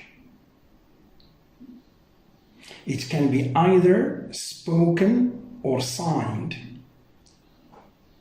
In this connection, language is a phenomenon with many layers, from the sounds that speakers produce to the meanings that those sounds express. We should also bear in mind that words in languages are finite. but sentences are not. It is this creative aspect of human language that sets it apart from animal language. For this reason, language is actually central. It is of paramount importance in human interaction and behavior. Thanks to linguistics that helps language experts gain insight into one of the most fundamental parts of being a human, the ability to communicate through language. Now, let's move to a new concept: linguistics. The question that arises is, what is linguistics? Linguistics is the scientific study of language. It deals with the structure of language, including the sounds, words, sentences, and grammar rules in general. As we know, such a discipline that is comprised of several subfields is mainly concerned with the nature of language and communication. In other words, its focal task is the description of the rule-governed structures of languages and how these structures are universal or language particular. In a nutshell, linguistics enables linguists to understand how language works, how it is used, how it is developed, and how it is preserved over time. Another question worth stating is the following: what is the purpose of studying linguistics? Like any other intellectual discipline, the main goal of linguistics is to increase our knowledge and understanding of the world. And since language is universal and fundamental to all human interactions, the knowledge attained in linguistics has many practical applications. Therefore, the primary and chief goal is to understand, to recognize, and to be aware of the nature of language in general. Now, let's jump to language experts. Are you familiar with them? For sure. They are linguists. Linguists are often called polyglots and grammarians. They are also researchers dedicated to the systematic study of language. And in order for them to achieve this purpose, they apply the scientific method by making multiple strategies. First, observations.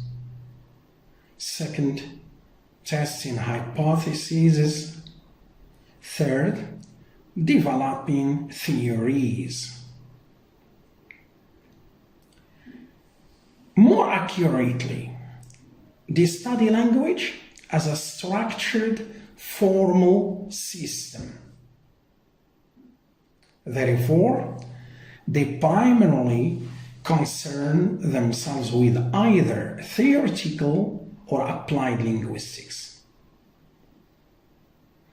In the same vein, their research includes many facets of language and language structure, which can be studied at various levels.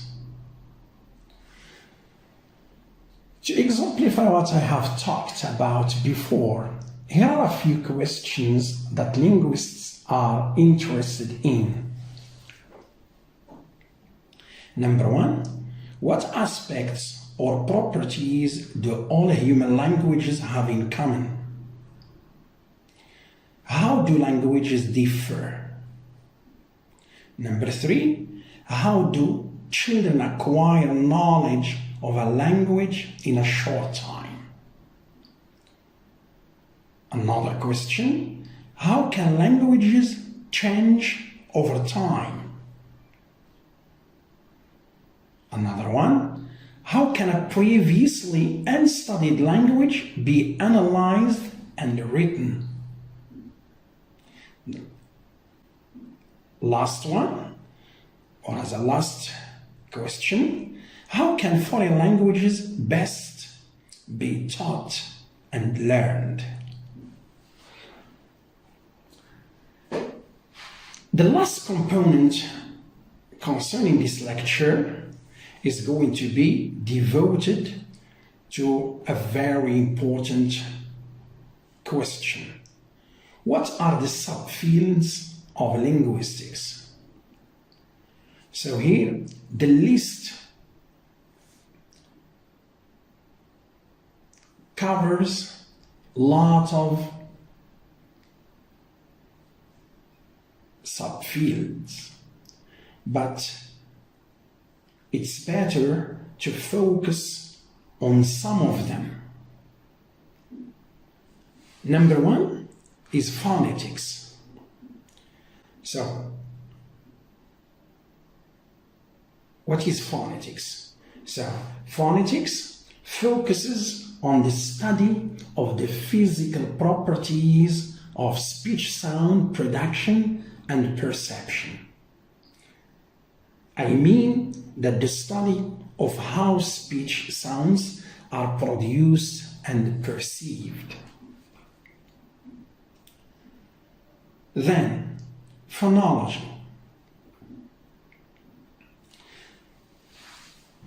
The study of sound patterns and changes. To put it in a different way, phonology is concerned with the study of sounds as abstract elements in the speaker's mind that distinguish meaning. So both of them, phonetics and phonology, they deal with speech sounds. Let's move to morphology. So morphology is concerned with the study of word structure, or the study of the formation of words. To be accurate, morphology deals with the study of morphemes and the internal structure of words and how they can be modified. As another subfield within the realm of linguistics is syntax.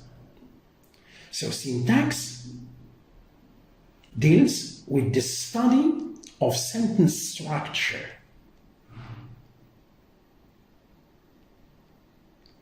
I mean, the study of how words combine to form grammatical phrases and sentences. So, let me recapitulate. Phonetics and phonology deal with speech sounds, morphology deals with word structure, and syntax deals with sentence structure. Semantics. It is the study of linguistic meaning. It's clear. Another subfield which is near to semantics is pragmatics. So there is a difference between the two. Pragmatics means the study of how language is used in context.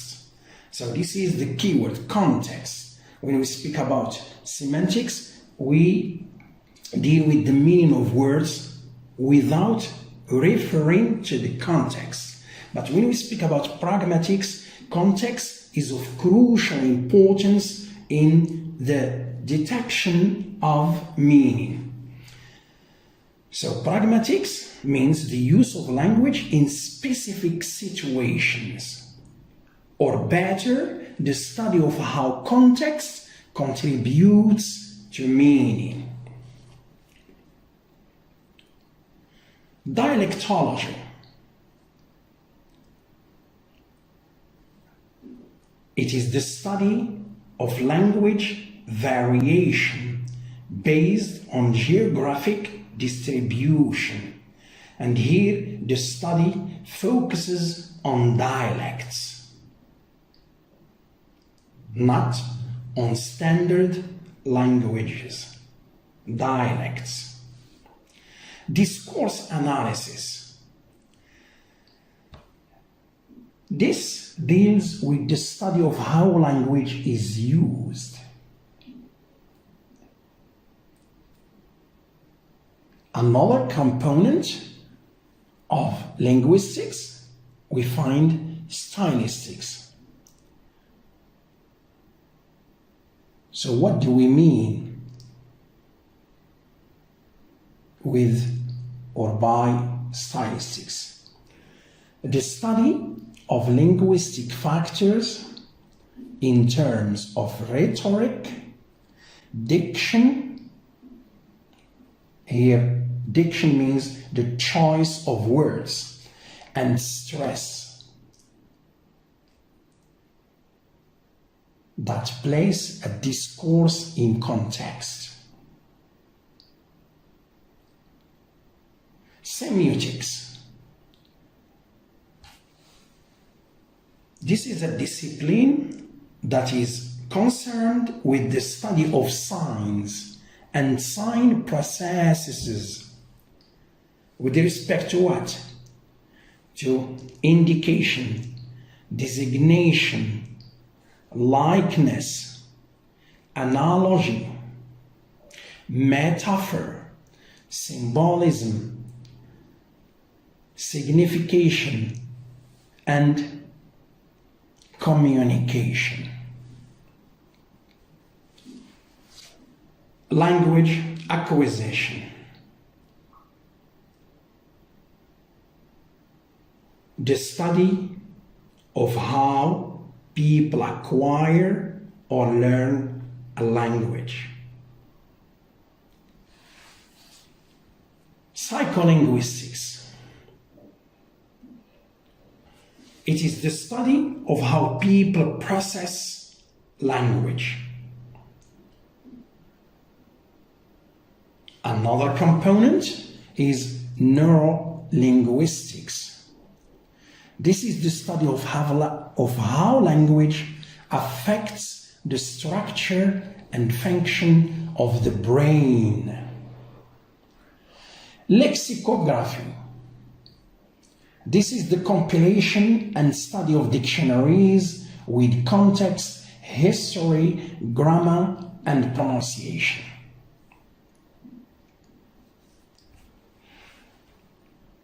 Another subfield of linguistics is historical linguistics.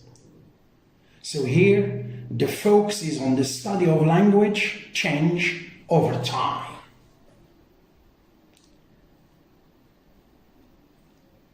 Let me move to another one, sociolinguistics. This is the study of the relation between language and society. To put it differently, This is the study of language based on social factors such as region, social class, occupation, and gender, etc. There are other factors that we should take into consideration. Psycholinguistics,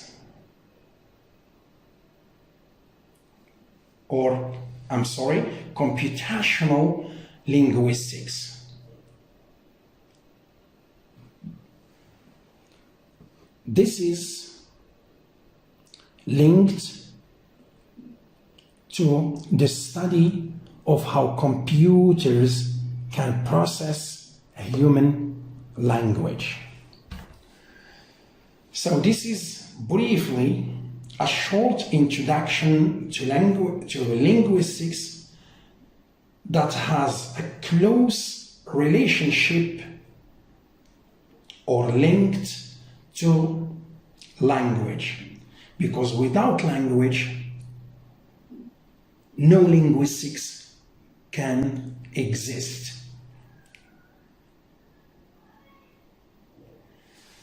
So, the lecture of today is over. Thank you so much for your attention. هاي ما تنساوش تلايكيو لاباج ديالنا في الفيسبوك وتابونوا عندنا في لاشين يوتيوب. ميرسي.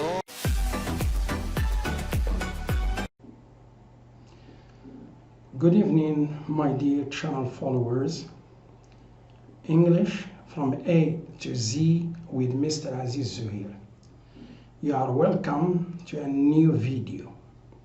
In this video, we are going to proceed with the lecture of part of speech, and today we are going to focus on practice.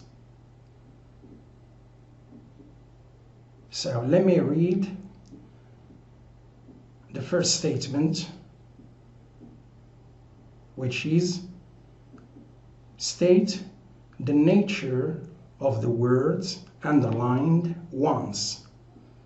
I have said before that when we want to speak about nature, it should be underlined once.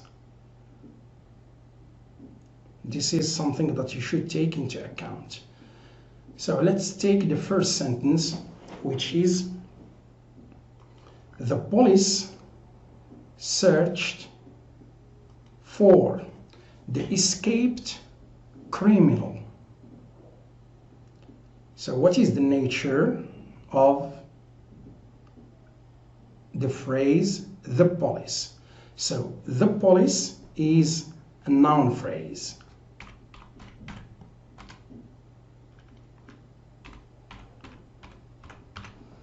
Why is it a noun phrase? Because the head is police as a noun, and it is pre-modified by a definite article. So the police is a group of words. Then the second word phrase, which is the escaped criminal. So this one is a noun phrase. What do we have in this noun phrase? We have the noun, which is the head. Criminal is the head. It is a noun. And then we have the adjective, which is escaped. And then we have definite article. So, three words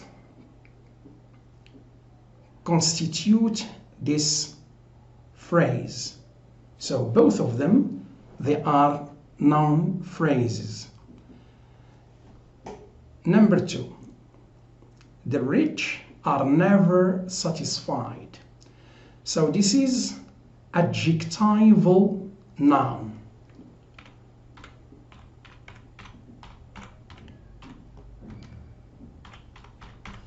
Why? So, because the head here is rich as an adjective, and then it is pre-modified by the. So grammatically speaking, when I say the rich, it must be followed by a plural verb, which is are. And the equivalent of the rich is the rich people. So the plus adjective and verb. And then we have a plural verb. It means the plus adjective plus noun. For example, the old people, the hardworking student. Okay, so in this case, it is adjective noun. The head is the adjective. She sings very well. So very well is adverb.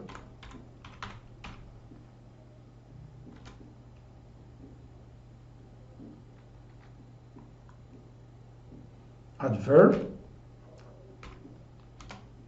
Phrase. Why? Because the adverb here is well. And which is more important to very or well? It's well. Very, it's an adverb of degree. It comes to intensify the degree. You see, that's why well is more important than very. And in this case, it's a phrase because it's a group of words. 2 words and more, they constitute what we call a phrase. And what kind of phrase in this case? It's adverb phrase. Why? Because here, well modifies the verb to sing. And I have said before that the adverb modifies the verb. The adverb has a close link to the verb. D. She wants you to come on time. This one, it begins with to as an infinitive morpheme, and therefore it is infinitive phrase. So this one, I think it's very clear. Why? Because you know the infinitive, it begins with to, or it does not begin with to when that verb is bare. We call it bare infinitive. E. My dog's favorite activity. This is noun phrase. The head here is activity.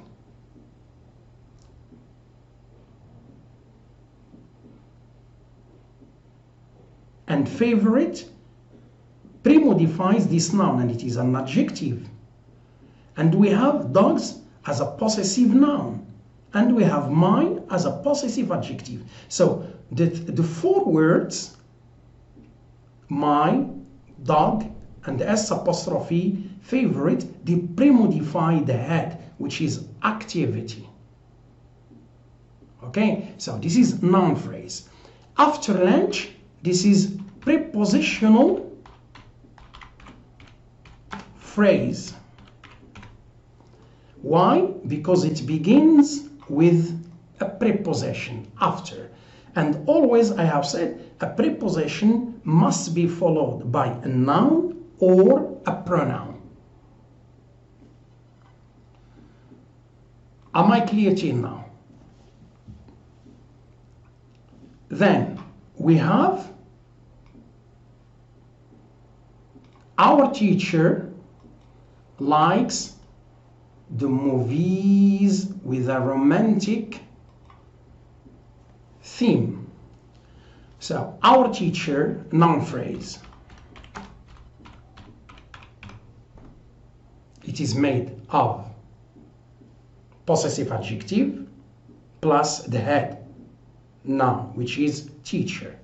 The second one, the movies itself, noun phrase.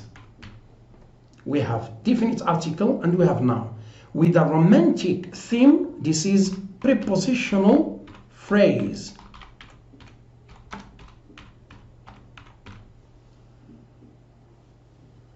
because it begins with a preposition.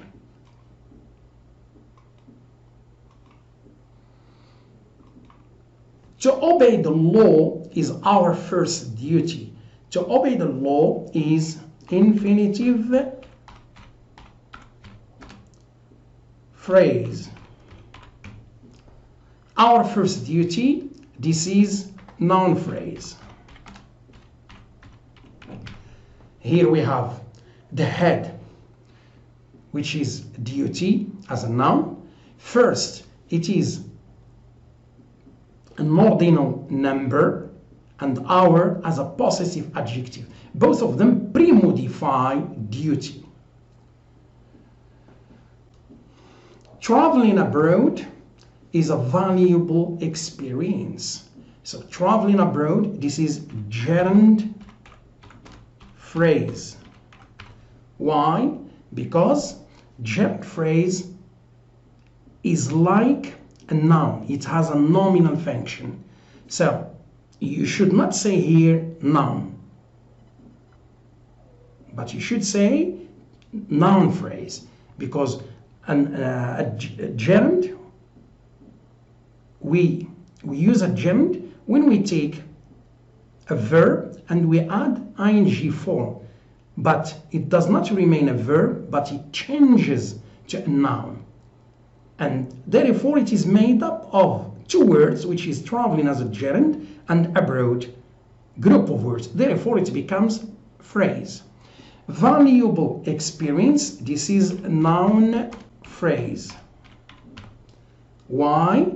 Because the noun is experience as the head of this phrase, valuable as an adjective, and we have the indefinite article. Both of them, they pre-modify experience. Without sugar, prepositional phrase, because without is a preposition. Then the coffee, noun phrase. Too sour, this is adjectival, adjectival. Why do we call it adjectival? Either you call it adjectival or adjectival phrase, no problem. Both of them are correct. So to explain this, so sour is an adjective. This is the head. And it is followed and it is pre-modified by the adverb of degree, which is to. Therefore, it becomes a phrase and its head is the second word. Therefore, it is adjectival phrase. And number 4, for me. This is prepositional phrase. Why? Because for is a preposition followed by a pronoun, because a preposition, it is either followed by a noun or followed by a pronoun. In this case, pronoun. Latifa enjoys reading books, gerund phrase. In her free time, prepositional phrase, because it begins with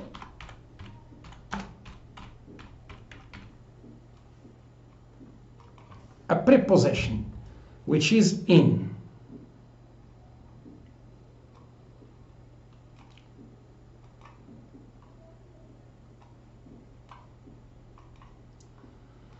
The last sentence is speaking publicly. So in order to understand very well a gerund, if it is at the beginning of the sentence as a subject, then we should say try to substitute it for an infinitive. It is okay. Speaking publicly, it becomes to speak publicly. So both of them, they are interchangeable, and therefore speaking or to speak, no problem. But you have here speaking publicly, it becomes gerund phrase.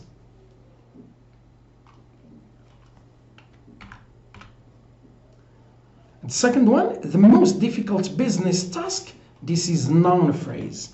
It is too long, but no problem. Why?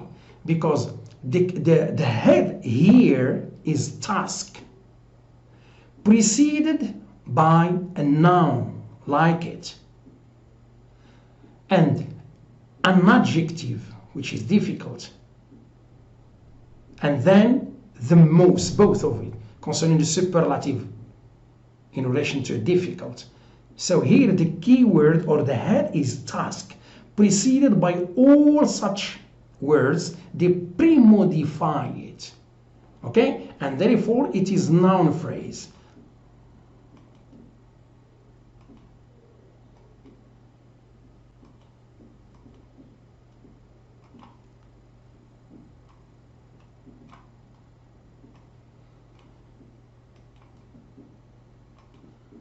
So today's lesson is over. See you in the next video, and thanks for watching. Good afternoon, my dear channel followers. English with Mr. Aziz Zuhair from A to Z. You are welcome to a new video. In this video, we are going to have or to reinforce the lecture of part of speech. So the focus is going to be on nature.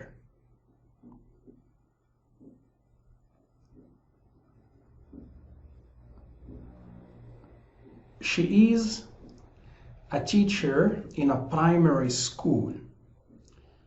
So here we have the word she. We are going to give the nature of this word. So she is a personal pronoun.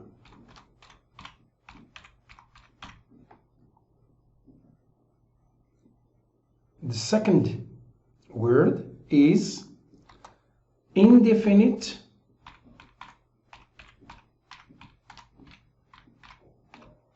article.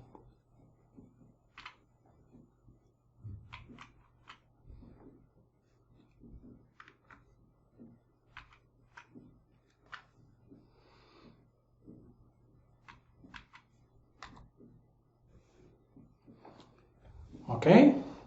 And we have school, which is a noun. So now concerning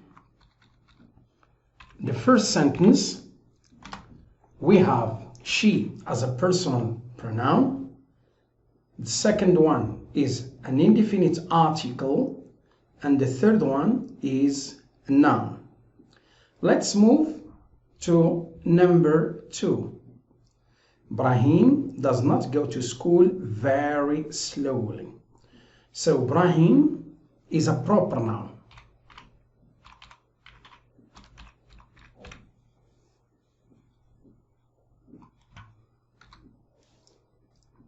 Does, this is an auxiliary.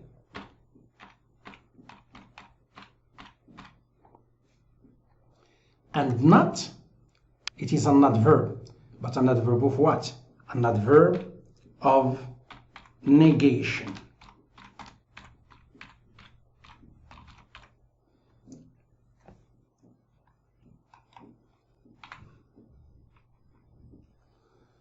Then we have very. This is another adverb, but it is an adverb of degree.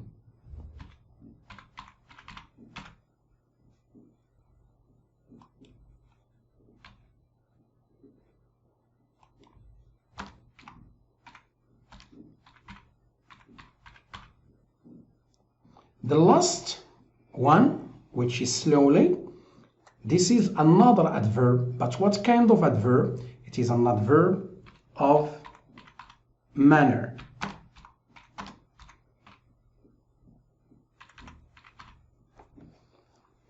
So now we have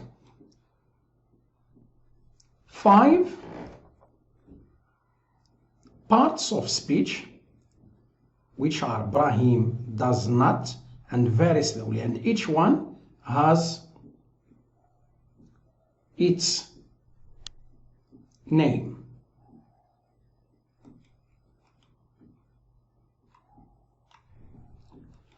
Number 3, life remains hard, but we should never lose hope. In this case, hard, it is an adjective. It is not an adverb.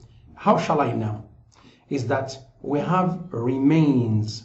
This is a linking verb.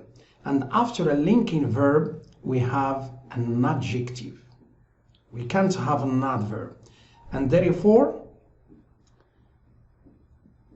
is can substitute for this word. And it becomes life is hard. So, the word that comes after the verb to remain is always an adjective. So, adjective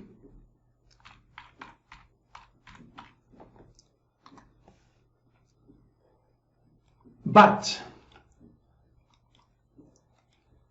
it's a conjunction, but we should name what kind of conjunction are we talking about. So this is coordinate or coordinating conjunctions. Sorry, coordinating conjunction.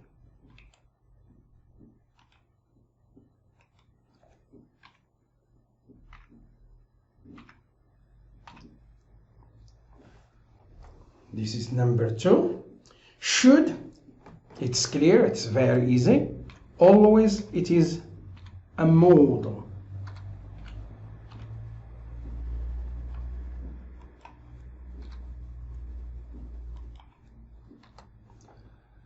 Never, it's an adverb.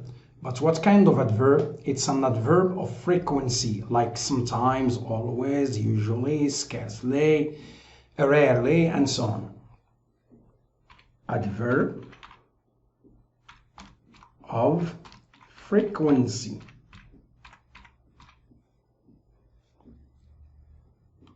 Okay, so this sentence is over. Now let's move to the 4th sentence. Oh, the trip was amazing, though it was cold. So the first word, we call it interjection.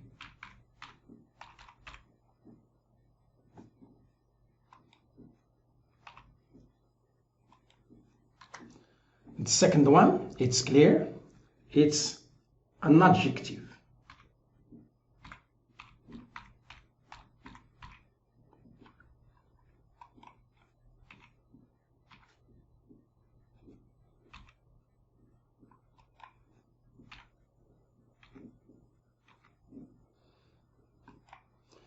Though it's a conjunction, but we call it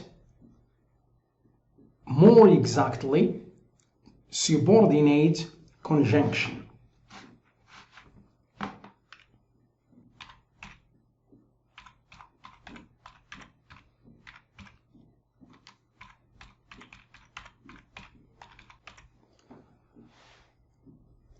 The last word, which is cold, this is an adjective. Because I have said, after the verb to be, we don't have an adverb, but we have an adjective.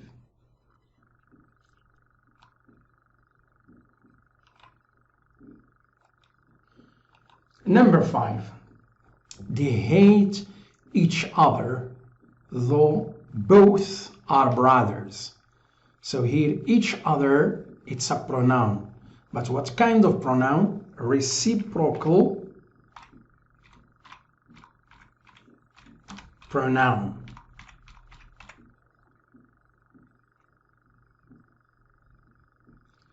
Both, it is a pronoun. Why? Because I have said a pronoun is a word that replaces a noun.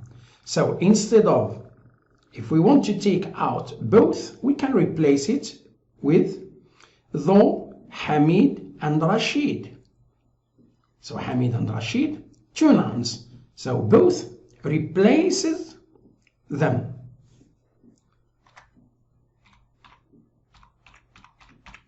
Pronoun.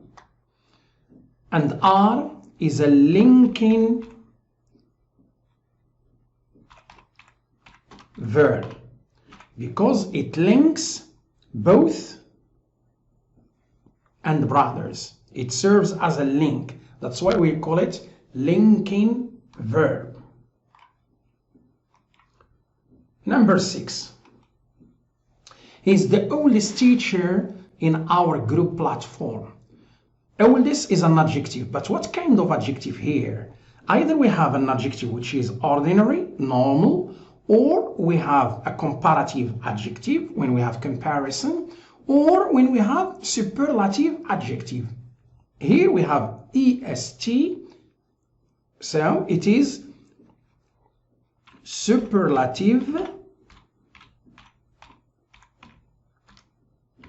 adjective. Even if you want to name it just an adjective, it's correct, no problem. In preposition, our. So we have our. Let's recite them. My, your, his, her, its, our, your, their. So this should be followed by a noun. So if there is a noun after such words that I have just said, we call them possessive adjective. Possessive adjective. Number 7. You should look for your jacket somewhere. Should is a modal. Look for is made up of 2 units. Number 1, look as a verb, and for as a particle. Let's call it preposition. So look for is 1 unit. You cannot divide it in order to have a meaning. Each one has a meaning of its own. No, look for 1 unit. That is to say, here to look for means to search. So phrasal verb in this case, because it is 1 unit, you cannot divide it. Phrasal verb.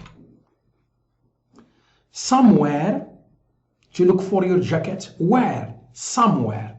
Adverb of place. Adverb of place. Number 8. So here we have an interrogative sentence. Where? So where is an interrogative adverb, because here it refers to a place. Where is yours? Mean your jacket. My jacket is there. You see? So when you want to answer this question, you are going to have an adverb of place. So whenever you come across a sentence, an interrogative sentence, try to answer it in order to know that word, which is WH word, what is its equivalent word in the declarative sentence. Interrogative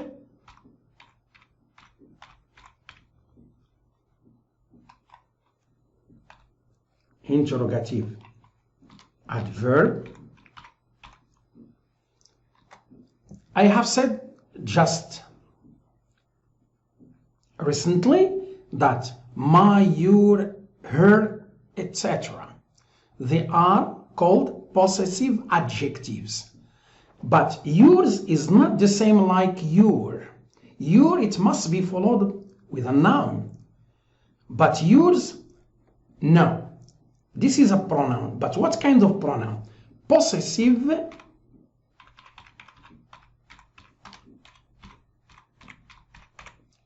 pronoun. So this is the difference that we have. When your is followed by a noun or with a noun, it is a possessive adjective. But when it is not followed by a noun or with a noun, it is a pronoun. That's why always a pronoun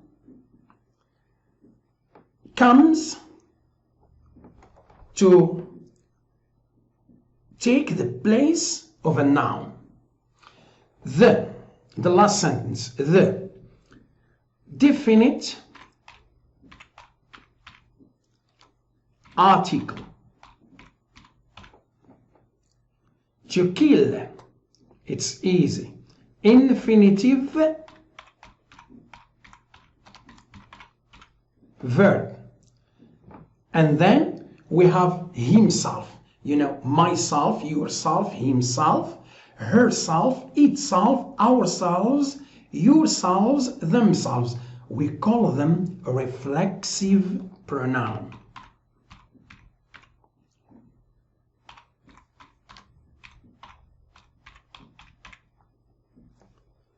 Okay. So, the first exercise for practice is over. So, all you need is to repeat, giving the nature of each word alone. And don't forget that practice makes perfect. So try to practice a lot. So part of speech is very easy. But even if it is new, it's not a problem. You need just to accustom yourself to practicing a lot and then be sure that you can understand it without problems. So this video is over. Let's see one another in the next video. Thanks. Good evening, my dear channel followers. You are welcome to a new video. English from A to Z with Mr. Aziz Zuhair. In this video, we are going to see a new lecture, parts of speech. So before I proceed with the title or with the details of this lecture, let me try to explain two keywords in this title. Number one, parts, and number two, speech. So the word parts means units, components, elements. Elements of what? The elements of a sentence.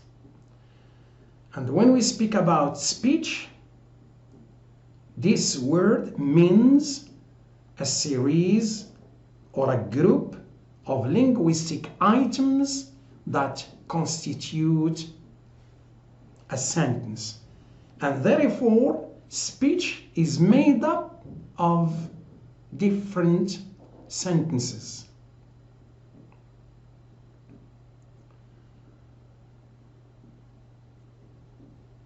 Let's jump now to the introduction. Parts of speech are the basic types of words that English has. So any language you care to name, we have basic types that are the pillars of any language. Therefore, these words are classified into 8 categories according to their uses in a sentence.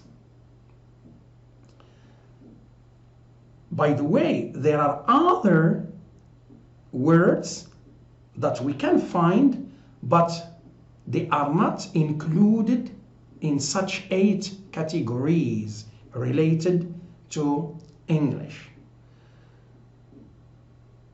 These 8 categories are the following: nouns, pronouns, verbs, adjectives, adverbs, conjunctions, prepositions, and interjections.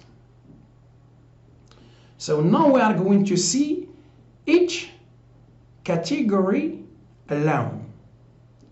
Number 1, what is a noun? A noun is a naming word. Why? Because it names a person, an animal, place, thing, idea, living creature, quality, or action. And here are some examples in front of you. We have John, cat, theater, box, liberty, tree, kindness, arrival, etc.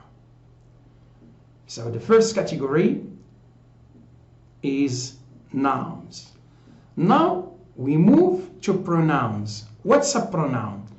A pronoun is a word that is used instead of a noun to avoid repetition. So which means that nouns and pronouns, they are interchangeable. For example, if I say Hamid is a teacher, I can replace Hamid using he. He is a teacher. Okay? So, a pronoun replaces a noun. For example, I, mine, me, myself, somebody, each other, etc. There are other ones.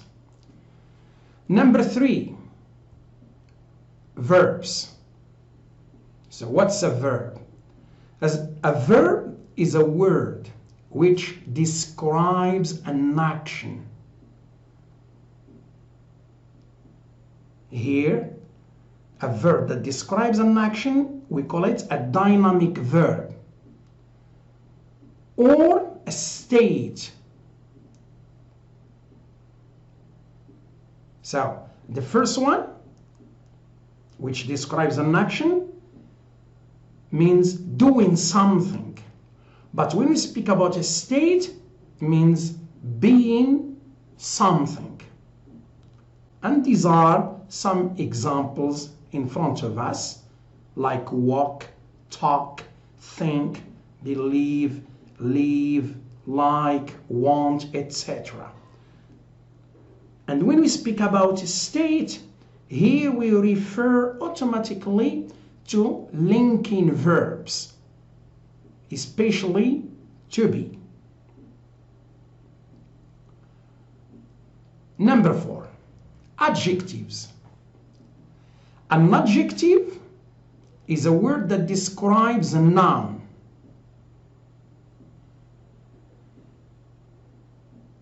Let me explain this. An adjective has a relationship with a noun.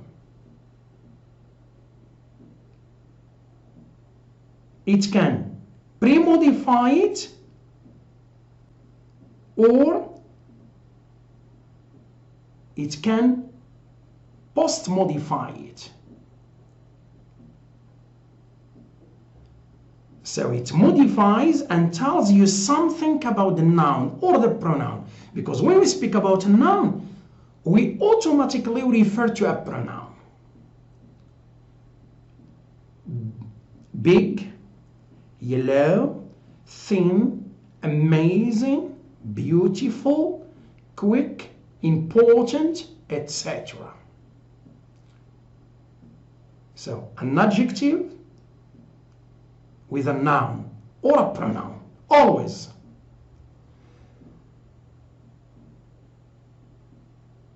What's an adverb? An adverb is a word which usually describes a verb. So something to bear in mind is that an adverb modifies,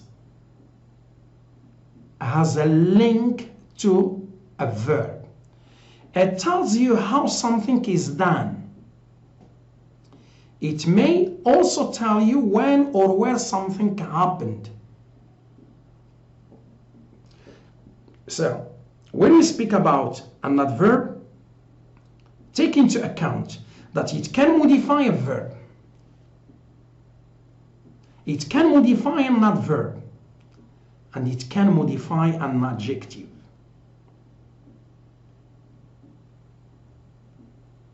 The examples that we have here: slowly, intelligent, well, yesterday, tomorrow, here, everywhere, etc.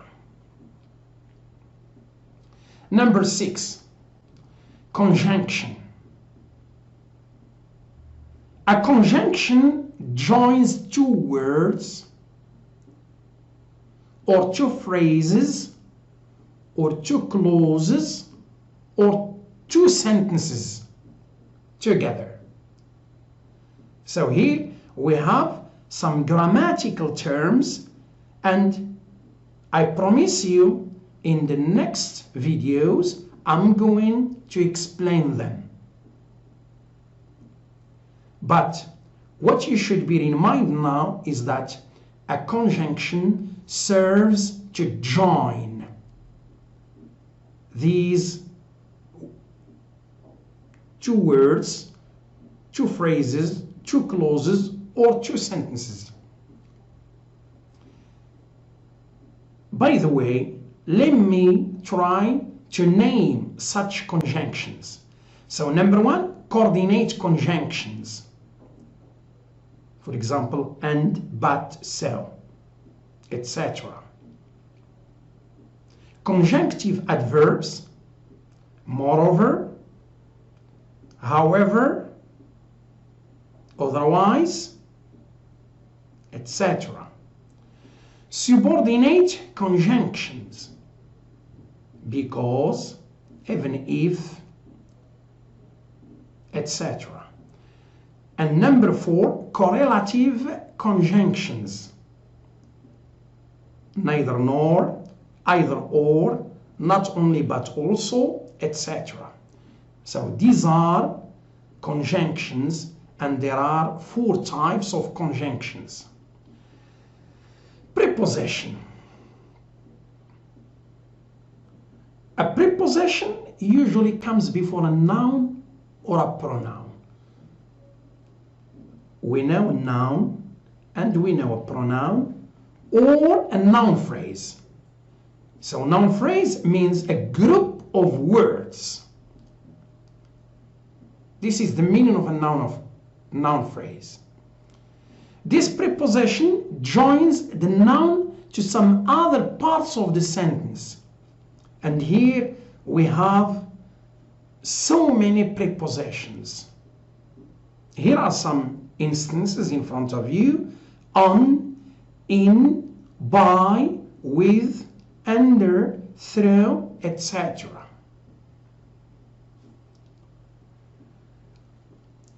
The last category is interjection. What is an interjection? An interjection is a word that often stands alone.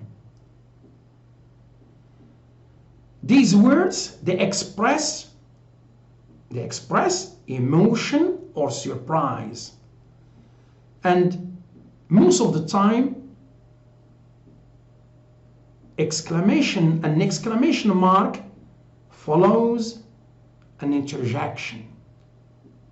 And here we have some examples in front of you. Super, ha, oh, hurry, whoa, and so many others.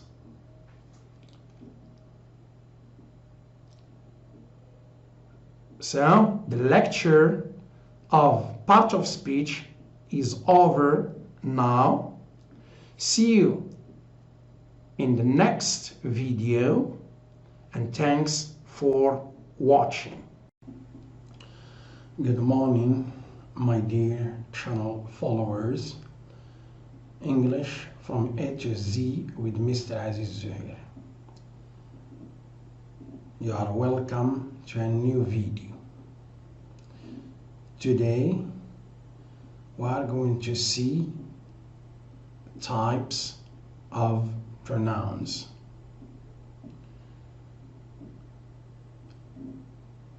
Let me first of all remind you of the definition of a pronoun. A pronoun is a word used to replace a noun. In other words, pronouns and nouns, they are both interchangeable. One can replace the other. Let me give you an example. When you say Peter works in a bank, so Peter is a noun, and therefore I can replace it using he. He is, or he works in a bank. So he and Peter, they are interchangeable. One can replace the other. So let's try to focus on the following types of pronouns. So number one, we call them personal pronouns, and sometimes you can find subject pronouns. Why? Because they take the possession of a subject. So she here is a subject. So either you call it personal pronoun or you call it subject pronoun. So this is the first type. The second one, object pronouns. Brahim loves her a lot.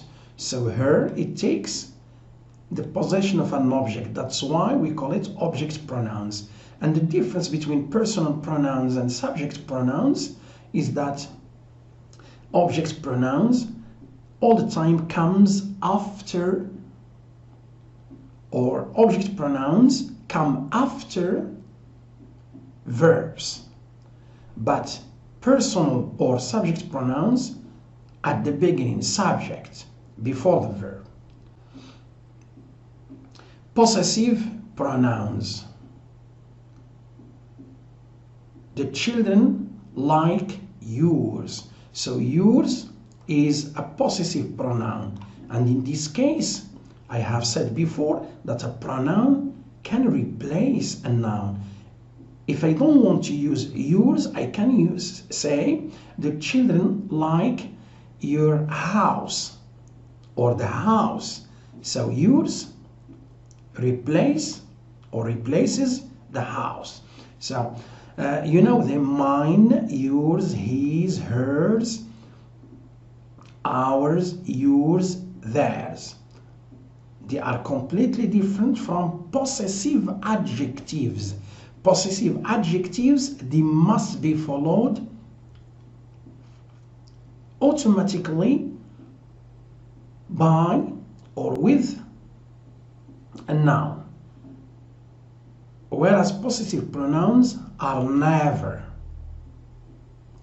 Reflexive pronouns, myself, yourself, himself, herself, itself, ourselves, yourselves, themselves. Sonia heard herself. In order to understand well what reflexive pronouns mean, let me give you a rule. It's a simple one. So when you find herself, for example, you cannot omit it, you cannot delete it, you cannot take it out, which means it's impossible or ungrammatical to say Sonia heard and you stop. You need something after the verb to heard, and that's why herself is necessary in order to complete the meaning of the sentence. Intensive pronouns, they are the same. They are reflexive pronouns, but how shall I make a difference between the two is that reflexive pronouns, they cannot be omitted. They must be there, and therefore the sentence is complete. Intensive pronouns, they are extra, they are additional, they are not necessary in the sentence. Either we call it intensive pronouns or we call them emphatic pronouns. Look at the sentence. The king himself inaugurated the project. So if I take out, I don't use this one. The king inaugurated the project. It does not affect the sentence. Okay, but when we put himself, myself, yourself, and so on, they come, intensive pronouns, they come to emphasize. For example, himself here emphasizes the king because it refers to the king. It has a relation to or with the king. So this is the difference between reflexive pronouns and intensive pronouns. Reflexive pronouns, they must be there. They are necessary to be there. But intensive pronouns, we can do without. Even if they are absent, no problem with the sentence. Relative pronouns, you know that we have 5 relative pronouns. I am not speaking about relative adverbs. I'm speaking about relative pronouns, which are who, whom, which, whose, that. 5. And these relative pronouns, how you should know them is that when you put one of the 5 that I have just stated, the who, for example, must refer to the man. That's why we call in grammar the man is antecedent. The man is an antecedent, which means who refers to the man. So it doesn't mean whenever you come across who, you are going to say it's a relative pronoun. It may be an interrogative pronoun, but how shall I make a difference is that when I want to name this pronoun as a relative pronoun, it must refer. It must have a link to the antecedent, that is to say the noun that comes after it. Interrogative pronoun, first of all, pay attention to the question mark in order to know that it is interrogative. Do you see? And why is it a pronoun? Because all the time the same rule. If we take out, for example, we want to answer this question. Whom did you invite for the marital wedding?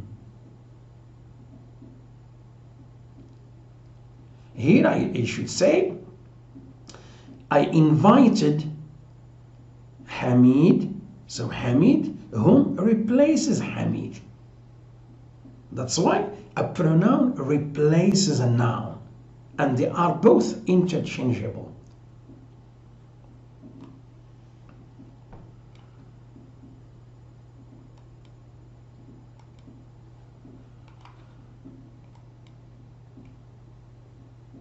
Exclamatory pronouns.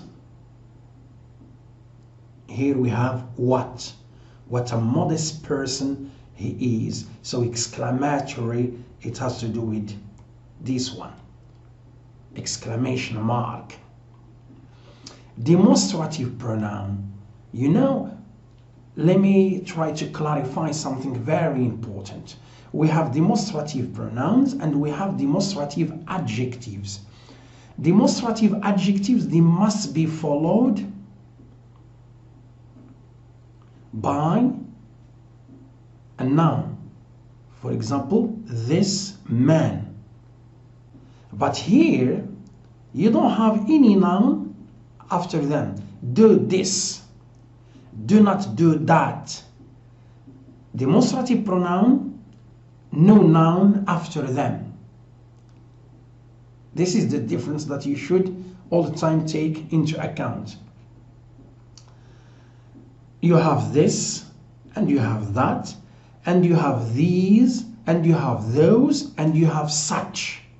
Such. So 5 we have. Distributive pronouns. The list here is long. For example, each. You may speak about none, you may speak about neither, you may speak about either, you may speak about no. There are a lot. Each received a prize. There is no noun after each.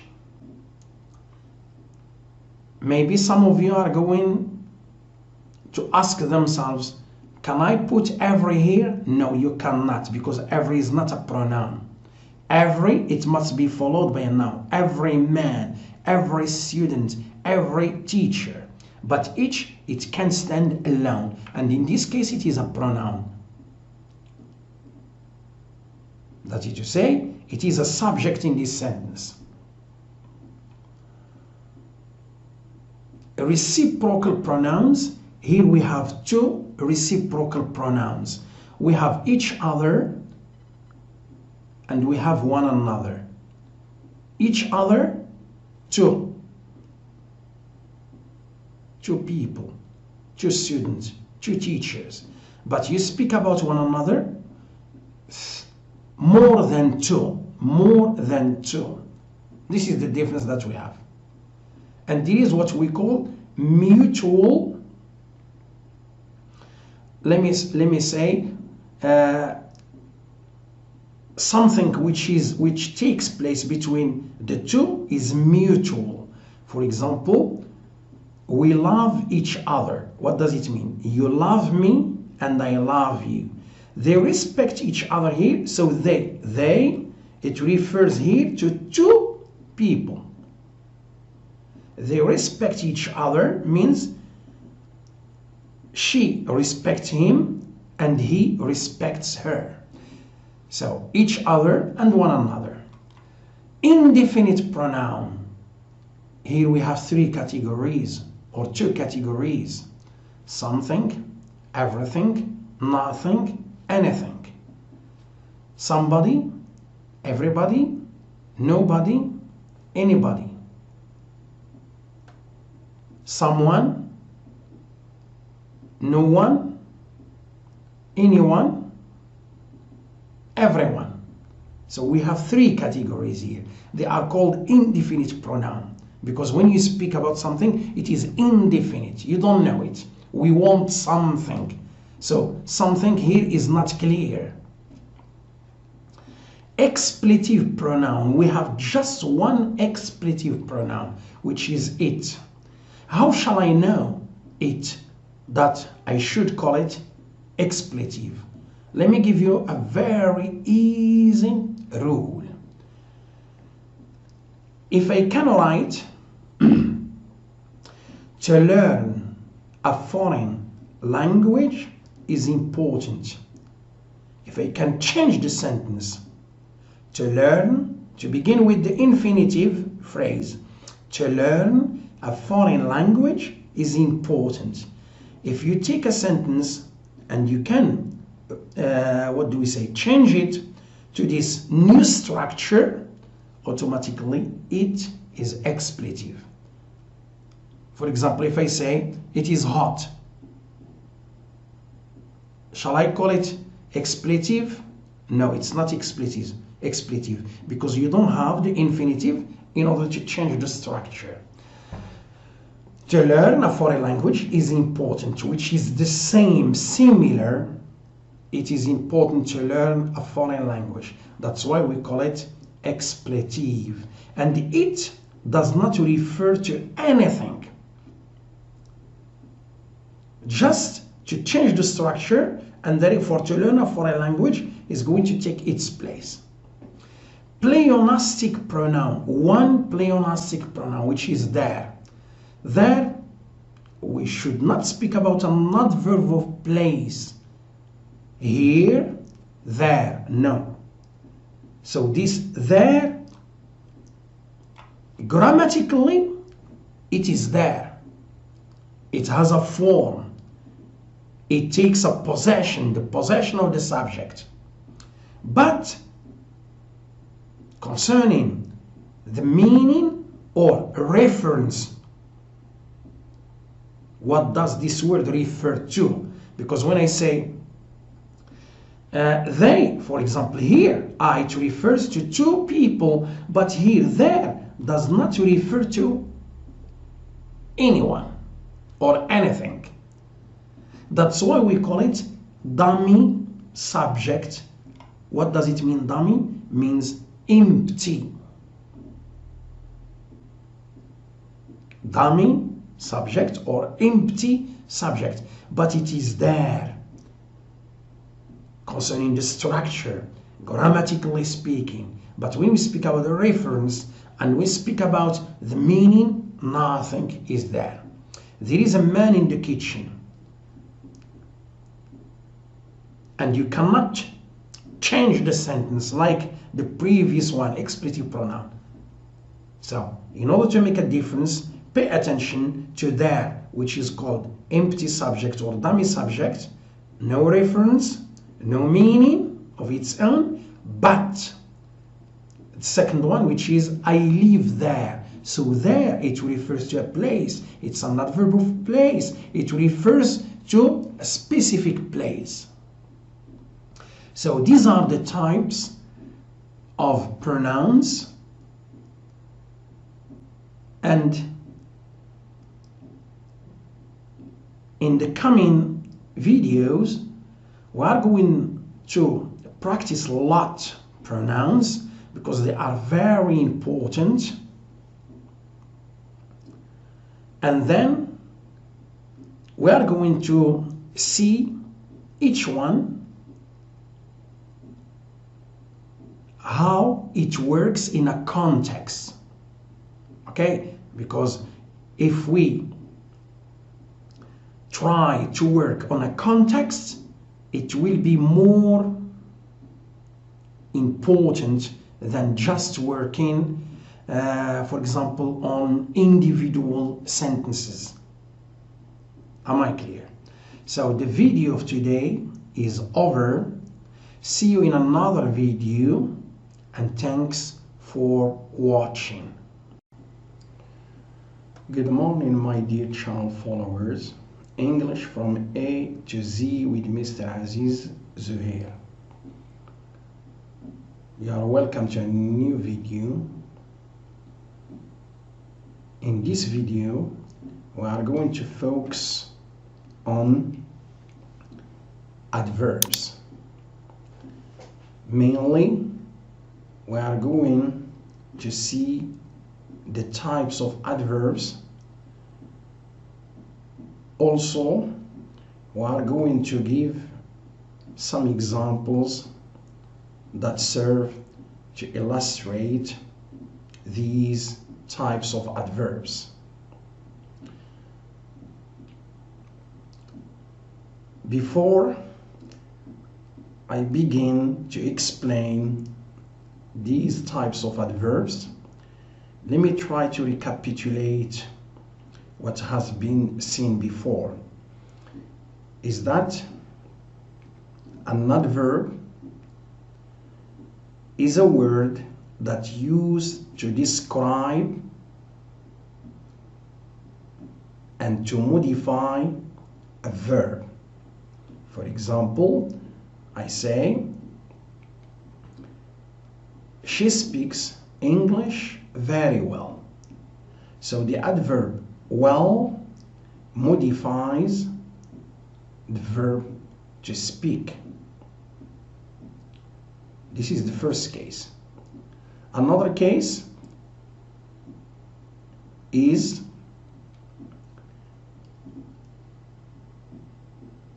very in this sentence modifies well, because very as an adverb of degree, it modifies well, which is an adverb of manner.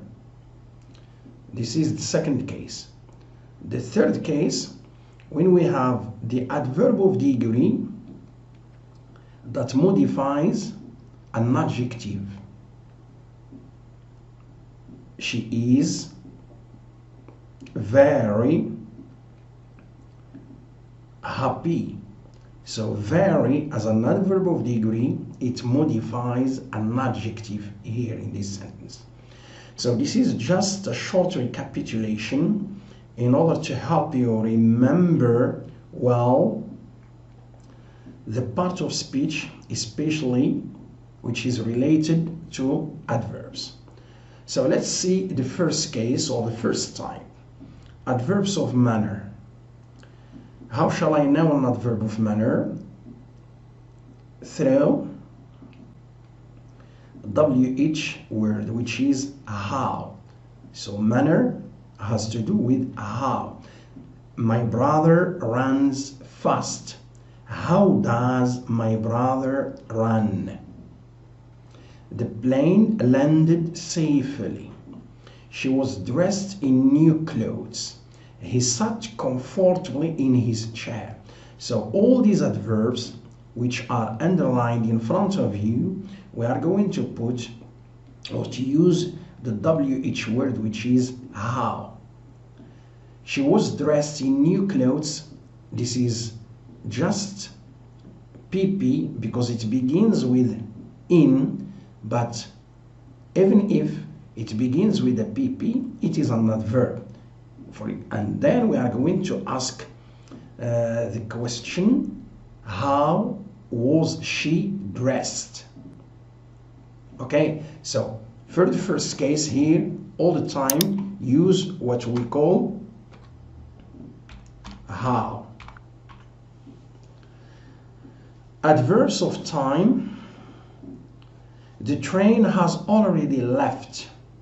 I had never done such a mistake before. He came late. Mr. Firdausi formerly worked here.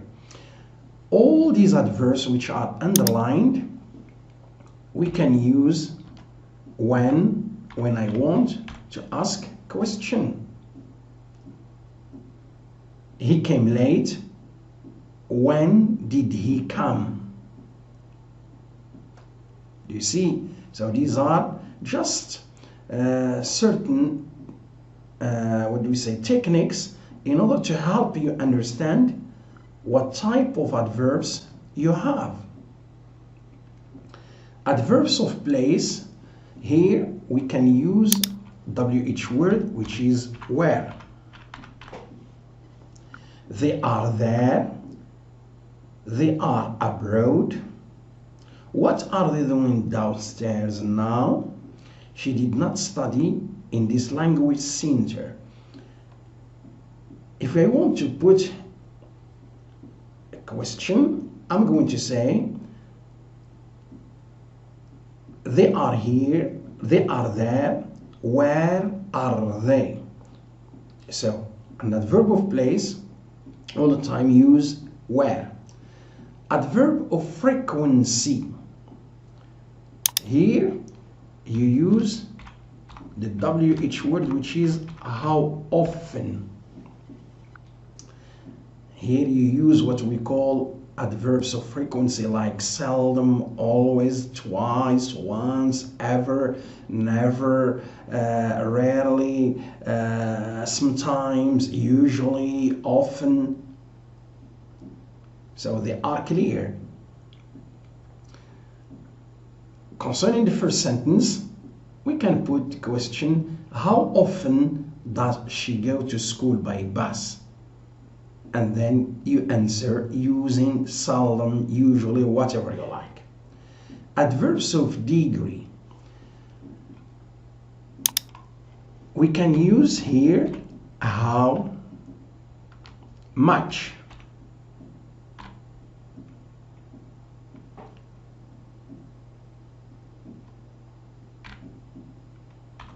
Or to what degree, or to what extent.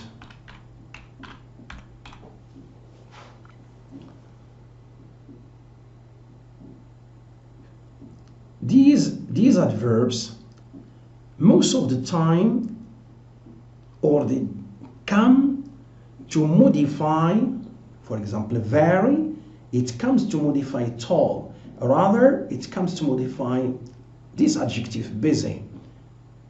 To with this adjective, and almost with here the verb. Almost means nearly. Adverbs of concession. So please, first of all, when you want to use in spite of or despite, both of them, they should be followed by a noun or a gerund. Do not use what we call in spite of plus subject plus verb. I mean clause.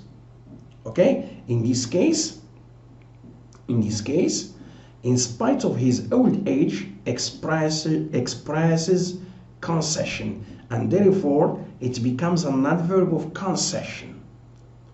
Either you put it at the beginning or you put it in a final possession. The example is number 2, in spite of her appealing beauty. So let me read. In spite of his old age, he could run. He has not got married in spite of her appealing beauty. Despite the hot weather, she has a warm shower. The students did not succeed despite his strong will. Will means determination. Adverbs of reason or cause. You use WH word, which is why. Marrakech becomes a touristic site thanks to its rich heritage. So this is an adverb of reason, because you may put the question or using the word WH word, which is why does Marrakech become a touristic site? Second one, we could not attend. Why couldn't we attend? Number 3, she was in hospital. Why was she in hospital? And number 4, the athlete did not participate in the race. Why did not the athlete participate in the race? Okay, so these are the answers related to why.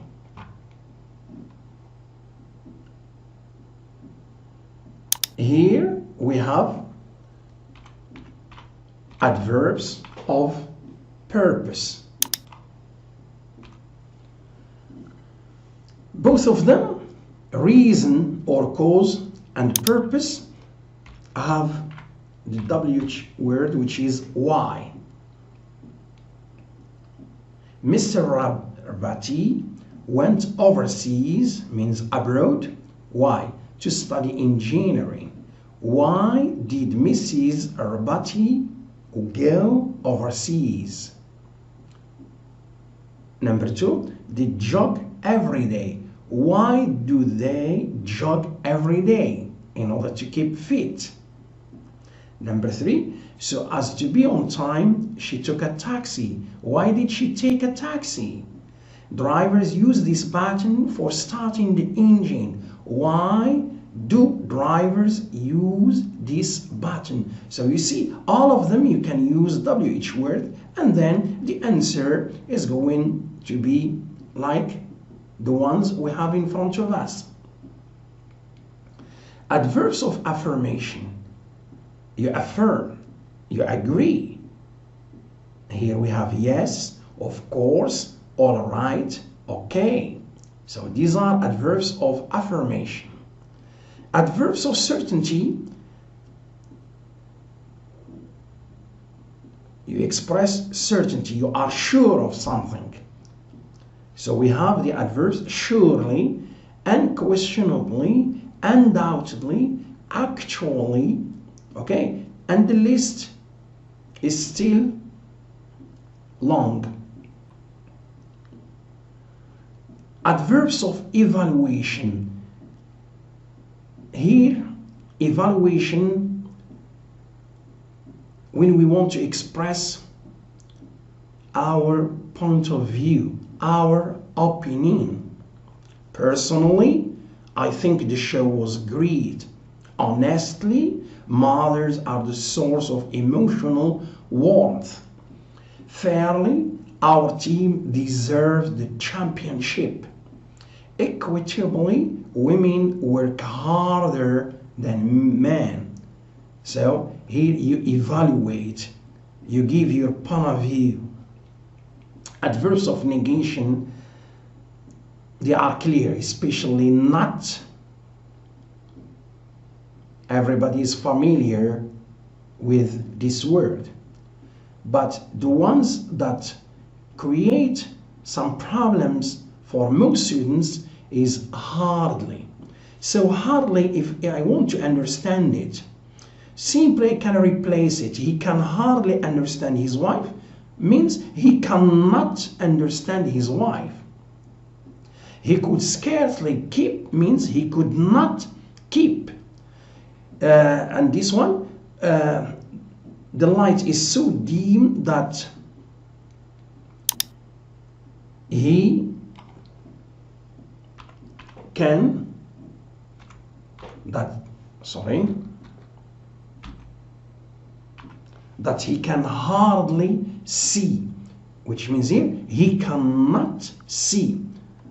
So not, you are familiar, you know it, and hardly, scarcely, hardly, they are adverbs, and you can replace them using not. And don't confuse hardly and hard. Completely different. Hard can be an adjective and can be an adverb. And when it is an adverb, it expresses, it is an adverb of manner. Hardly has to do with negation. Adverbs of emphasis, you emphasize something. You put an emphasis on something. The lady was fully amazed last Saturday. The man was totally powerless to stop the criminal. My mother thoroughly rejected her new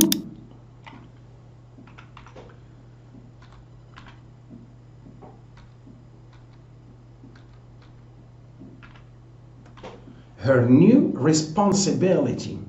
The maid was utterly exhausted yesterday. So we call them adverbs of emphasis.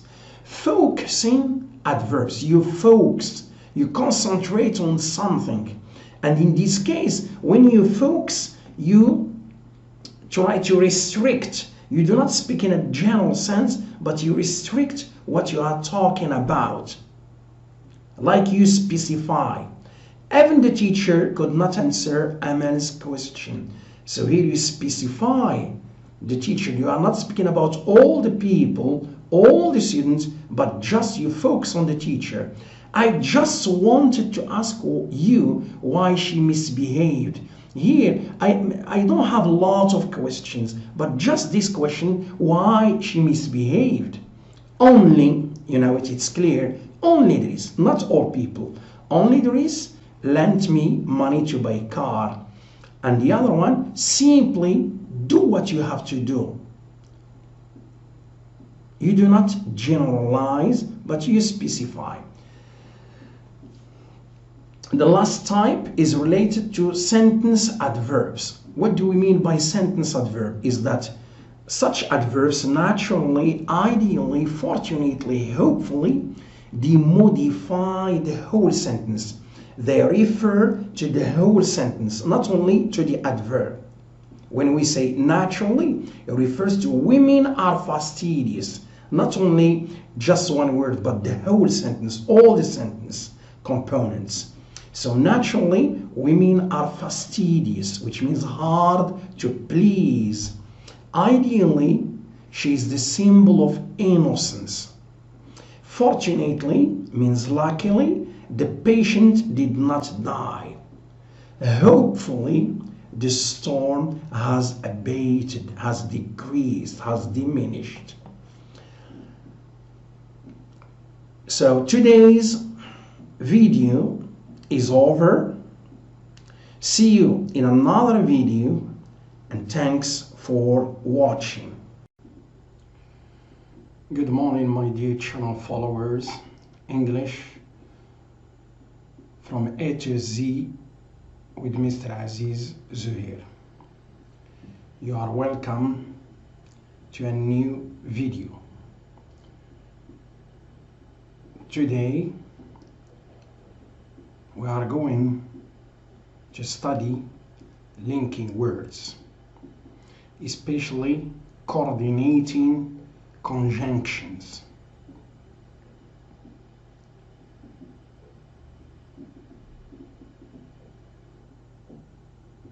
So there are 7 coordinating conjunctions, and these words, they are coordinators. They serve to link words, phrases, and clauses. And they are very important concerning the construction of sentences, or how to strengthen the structure of sentences. So let's take each type on its own. The first one is for. And for, as a coordinating conjunction, expresses cause or reason. And it stands for F. Because if I want to speak about fanboys, this is just an acronym,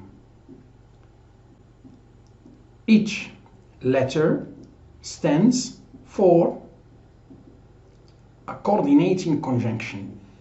F stands for. A stands for and. N for nor. B for but. O for or. Y for yet. And S for so. So this acronym serves to remind learners of such coordinating conjunction. Therefore, it has a mnemonic function. It serves to remind learners of the 7 coordinating conjunctions. To focus on number 1, which is for, I have said it stands for the first letter, which is F, and it expresses cause and reason. Let's see the examples that we have here. His grandfather goes to hospital every Monday, for he is ill. So, for, you must put a comma before it, because for with comma expresses cause. But when you find for without comma, this is a preposition. So this is the difference that you should keep in mind. The young lady wants to buy a car for she works far from her house. So all the time it expresses cause. Besma wants to find a new job for she is unemployed now. So for with comma expresses cause, and it is similar to because. Number 2, and expresses addition. To get a university degree requires commitment along with dedication, and it costs a lot of monetary expenses. So and here combines or links to clauses, because what's a clause? A clause is a part of a sentence. You see, it's just a part of a sentence, because this sentence is here it consists of 2 clauses. The first one from to get till dedication, and the second one from it to till expenses. Number 2, he smokes and drinks wine. So here and joins 2 verbs, smokes and drinks. You see, just 2 verbs here. Number 3, the old lady has dogs and cats at home. So here it joins dogs and cats, 2 nouns. Number 3, nor. Nor serves negation. It emphasizes negation. The teacher did not expect her to be impolite, nor did he expect to be insulted. So in this case here, nor, because the first verb in the first part of the sentence, we have did not. So the same here, when you use nor concerning this sentence, like this sentence, you should use inversion. Did he, does he, should he, and so on. So this sentence, you should pay attention to it, because it is structurally a little bit difficult. Number 2, the virus does not live in immunized people, nor in nature. So here, nor, it comes between the first noun phrase, which is immunized people, and number 2, the second noun, which is nature. And noun phrase and nature, both of them, they are the same, because they belong to the same family. Number 3, she does not dance in the traditional way, nor does she want to. So here, number 3 is similar to number 1. You work with inversion, but expresses contrast. He is very poor, but he always thanks God. The teens went to the garden, but it was closed. The exam was very easy, but only a few students managed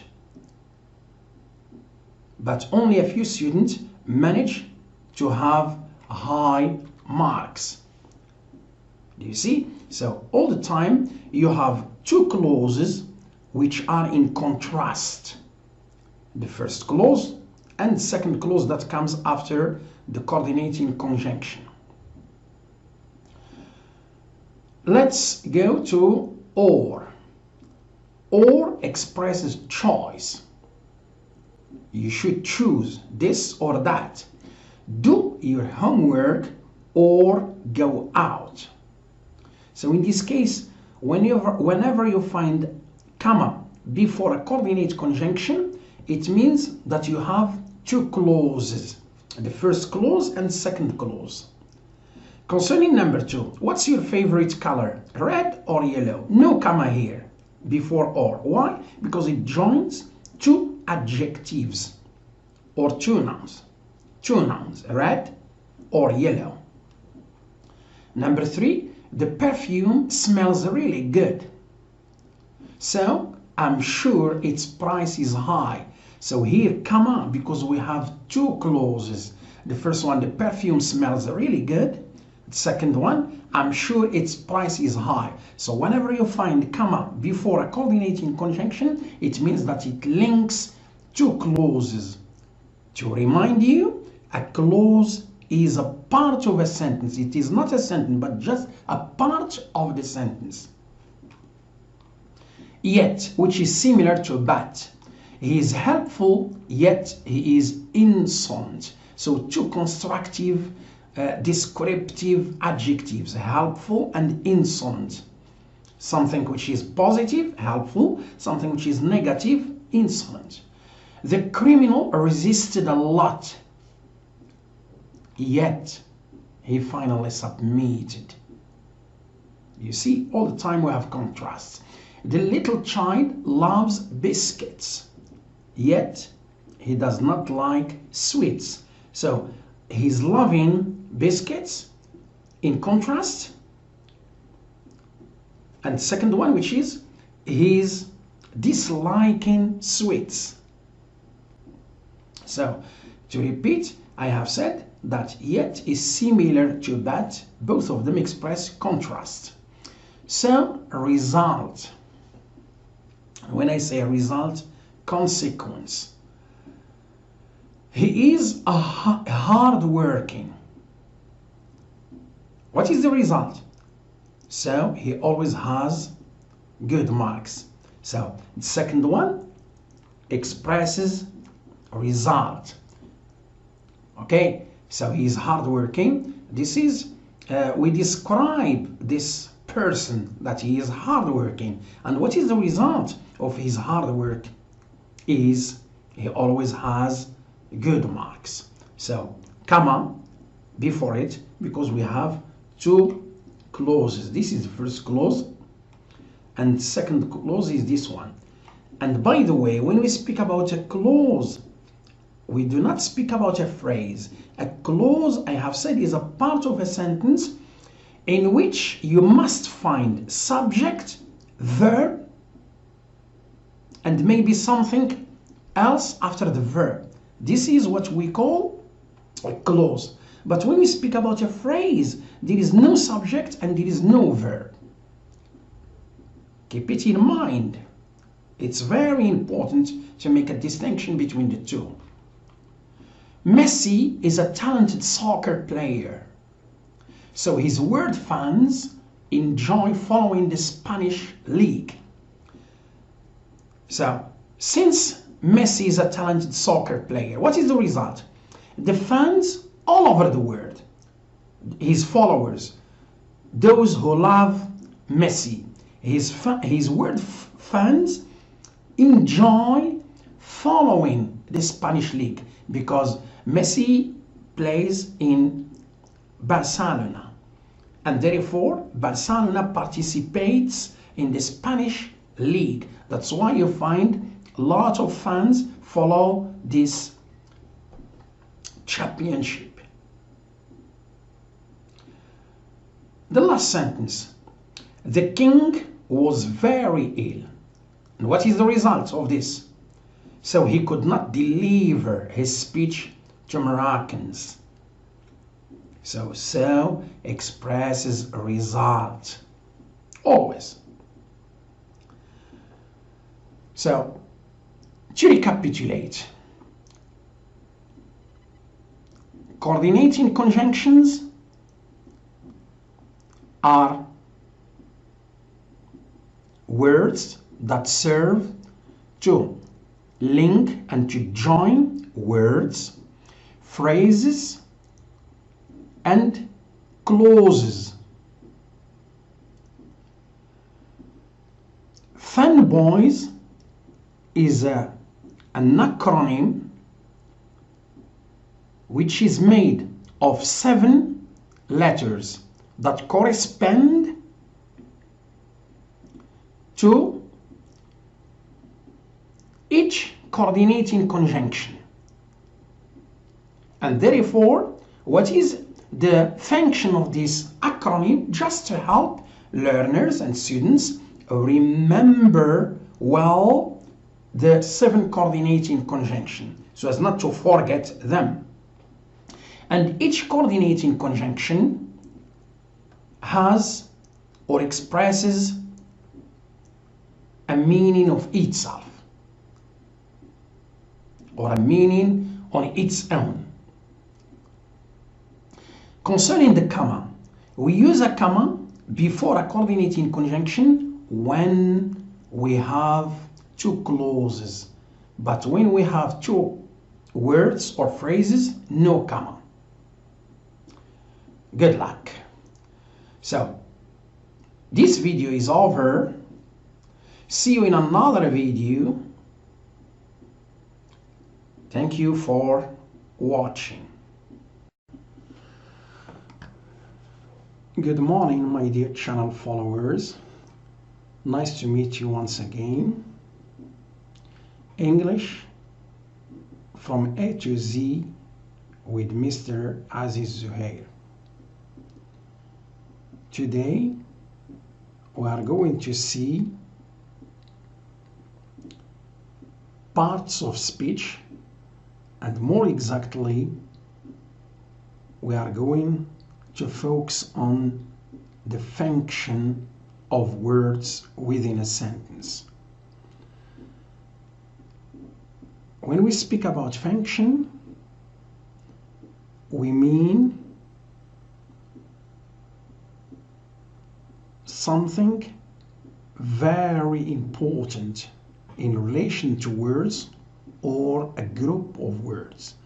That is to say, what is the role of a word within a sentence?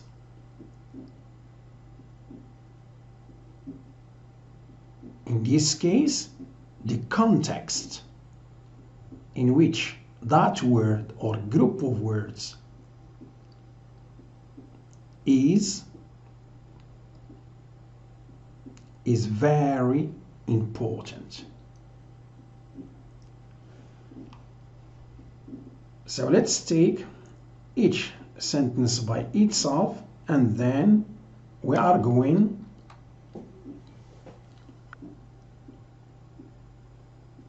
to explain each case on its own. Number 1. Jamal was absent because of his illness. So Jamal here is the subject. Why? First of all, concerning the structure, it appears before the linking verb, which is was, and it is the doer of the action. So Jamal is subject.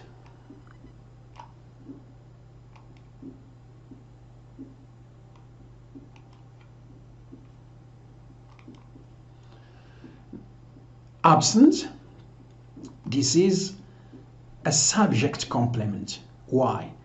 Because subject complement is a complement that states or gives us some information about the subject.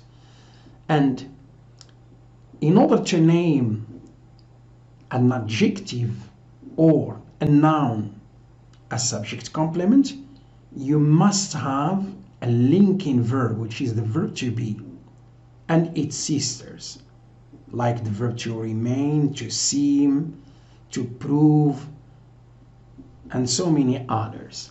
So the subject complement here, it gives us some information about the subject, but what is the link between the two is the verb to be. Subject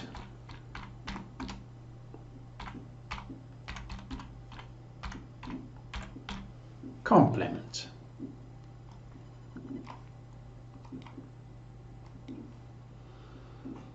His illness. So this is an object of preposition.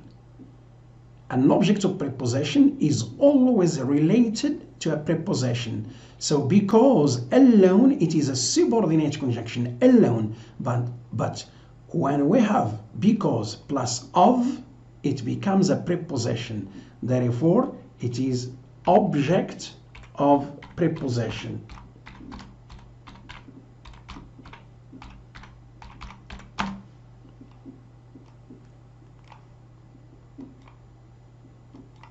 Here it is. B. Teenagers love all sorts of music. So this is a group of words.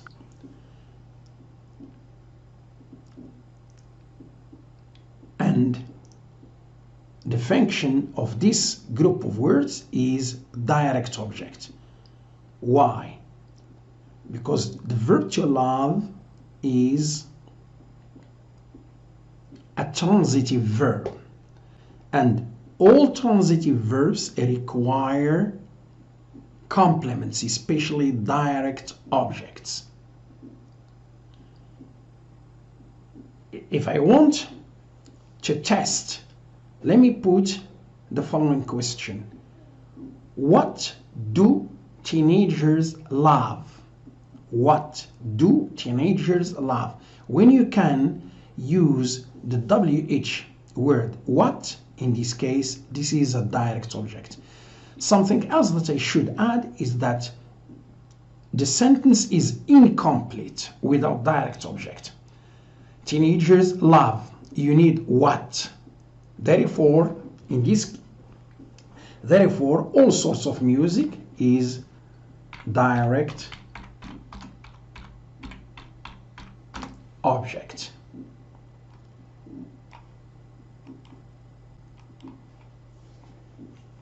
His favorite book is 1984.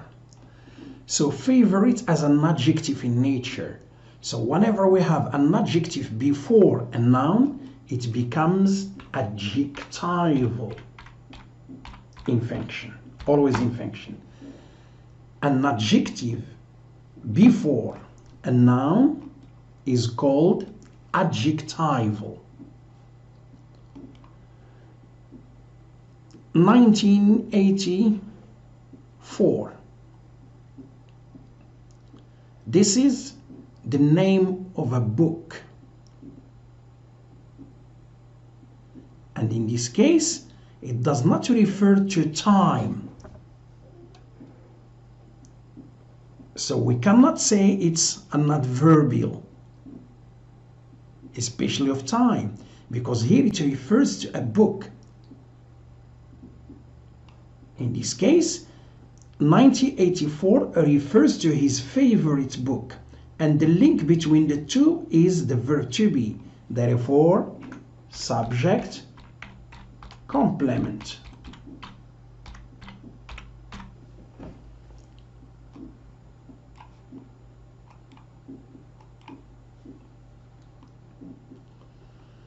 The man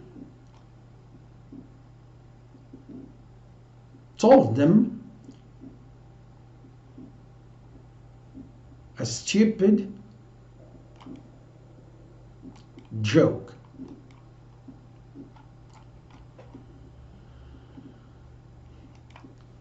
Them. This is indirect object, but how shall I know?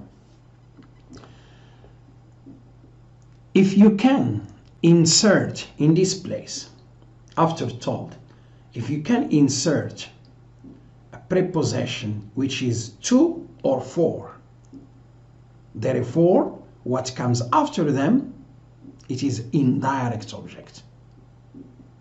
For example, the man told to them. Told to them. So to is hidden, is implicit. It is not here. Okay? Therefore, indirect object. This is how we know indirect object. If you can insert either to or for.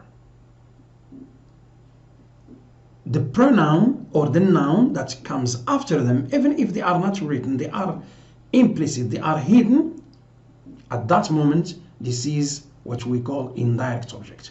Something very important is that when we have an indirect object, we must have a direct object, because the sentence is incomplete if we say the man told them. Told them what?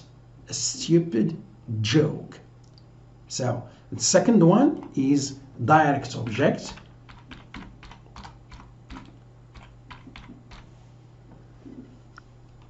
And the indirect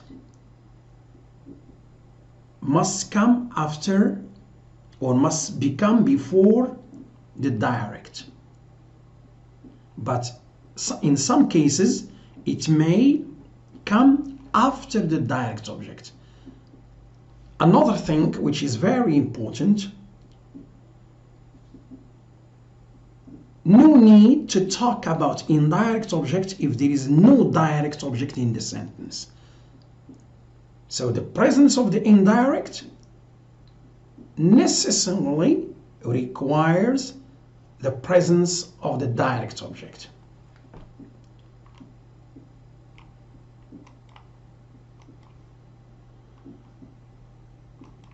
He has understood how to answer questions. So these are 4 words: how, to, answer, and questions. And we have the verb to understand. Therefore, and to understand is a transitive verb. It requires a direct object. And in order not to be confused, I can change this, how to answer questions. I can use just he has understood it. He has understood questions alone. One word, it or questions. But even if here we have a group of words, they play the role of one word, which is questions. And here he has understood what? How to answer questions. This is direct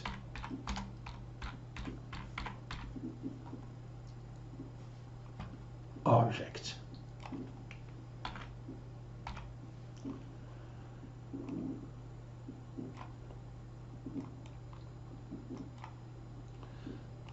The other one, the lady with the scarf. So with the scarf, this is in nature prepositional phrase, and it comes with the scarf, comes to describe the lady. Okay, so the moment it comes to describe the lady, so in function it becomes adjectival.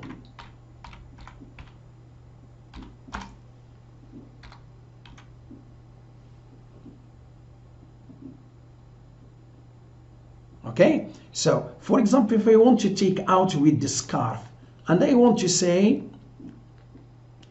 the black, to replace it with one word, black, we say the black lady. So black here comes to modify lady. It plays the same role of with the scarf. So with the scarf describes who is this lady are we talking about, or we are talking about is the lady with the scarf.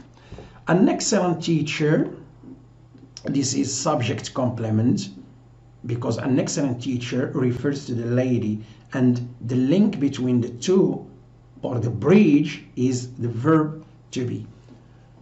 Subject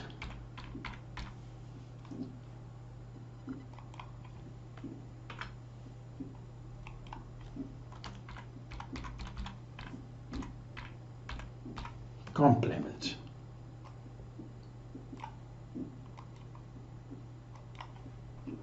The interviewer, it's clear, this is subject.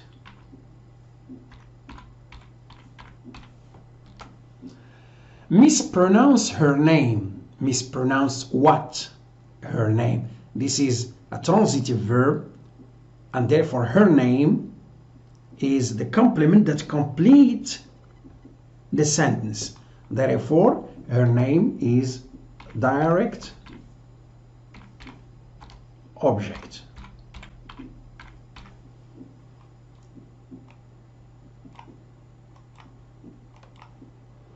That was a nice gesture.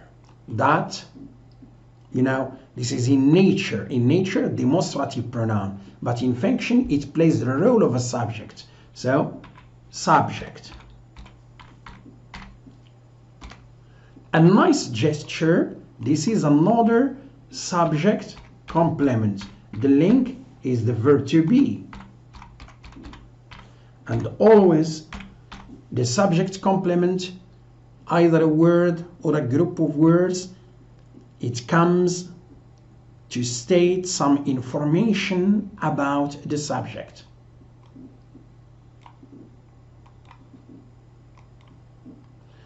The article in nature, but in function here it is determiner. So an article in nature becomes a determiner in function.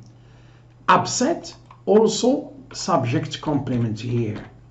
The same rule that we have seen.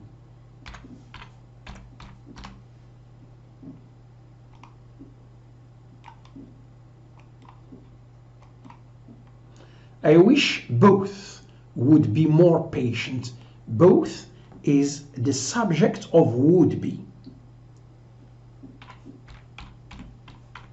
But in nature, it is a pronoun. In nature, but in function, it is a subject.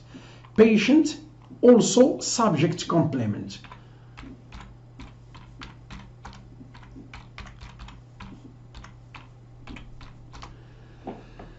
Would be, never be confused here, because even if you have would be, the main verb here is be. So whenever you find be concerning simple present or simple past or past perfect or future conditional, the origin or the main verb here is not would, it is just an auxiliary. Be is the verb. That's why patient tell us something about both. Like you say, both are patient. Both are patient.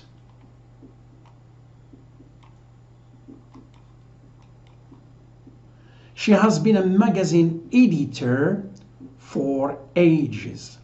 So editor here, subject complement, because we have the verb to be and it is conjugated in the present perfect. So, subject complement. For ages, this is adverbial.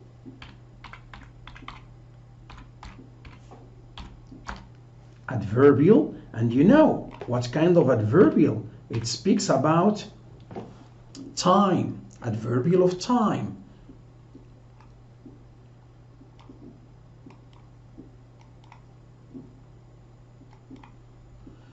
She has some terrific study habits. She has some terrific study habits. So study is a noun and habits is a noun concerning nature. So bear in mind this rule. Whenever we have two nouns which are successive, one after the other, the first noun becomes adjectival in function. So study, adjectival. Habits, this is the verb to have. So habits is direct object. She has what? Habits. Okay, because when you speak about some and terrific and study, these are just modifiers. But the key word here concerning study and habit is not study, but habits. That's why we call it direct object. This test. So this is a demonstrative adjective in nature, but in function it is determiner. So all demonstrative adjectives in function become determiners. Really difficult, this is subject complement. Why? Which is difficult? So here we speak about difficult because it has a relation to this test, and the linking verb is to seem. So to seem is one of the sisters of the verb to be. It is a linking verb. Subject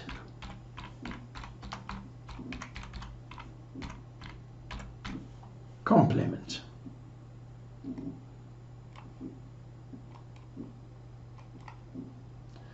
I feel very unsure. Unsure, subject complement.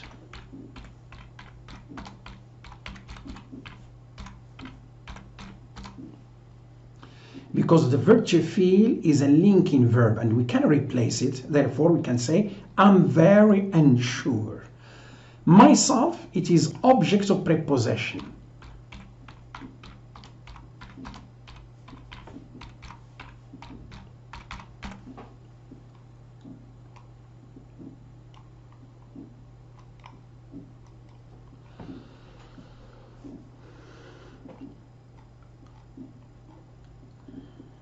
So the function related to parts of speech is a little bit, I should not say very, but a little bit difficult. You need to practice a lot. And when you deal with function, please bear in mind the context in which the word or group of words appear.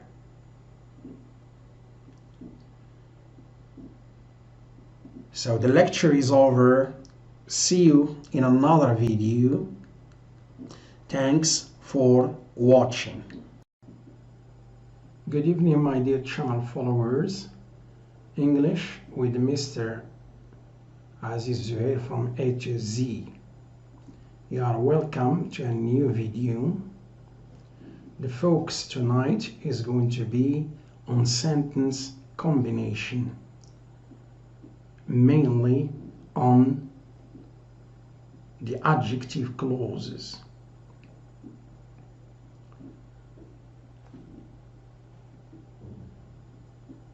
Let me remind you of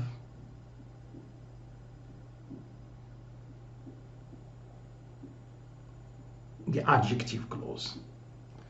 So the adjective clause is a clause that begins with a relative pronoun or a relative adverb.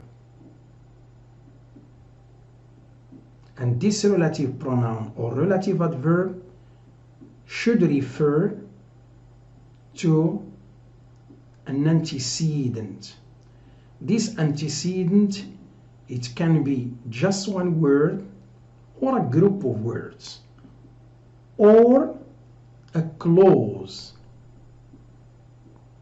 So the antecedent takes three features: one word, phrase, and a clause. The clause that is linked to the relative pronoun or relative adverb, this is the dependent clause. So this is just a brief summary related to the adjective clauses. Now let's focus on the instructions. Combine or rewrite. So when you combine, you do not omit anything. But when you rewrite, you are going to omit, and sometimes you are going to add something. So combine or rewrite the following sentences using the instructions between parentheses. Pay close attention to punctuation. The adjective clause is basically related to the use of one comma or two commas or nothing at all. You may omit or change some words in some sentences. This is when we have a rewrite. The first sentence, Mr. Brown knew my father at school. I'm engaged to his daughter. I have said before, you combine the two sentences in order to have one. You must try to look for the words that are repeated. So here we have Mr. Brown, number one. And then we have his. So these are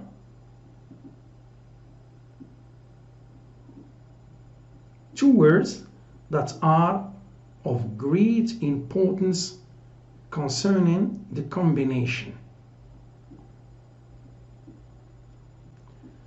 And the answer is going to be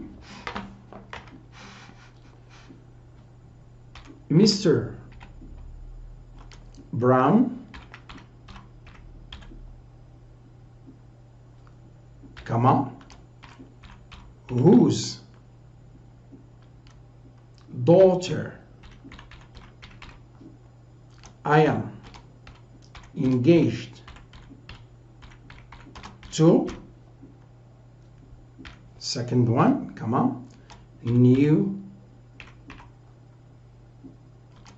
my father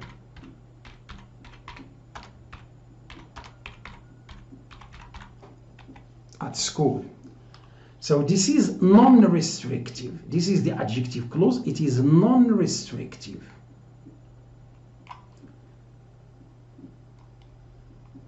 Why? Because Mr. Brown is a proper noun, and therefore whose daughter I am engaged to is additional, is extra. We can omit it, and therefore it does not affect the meaning.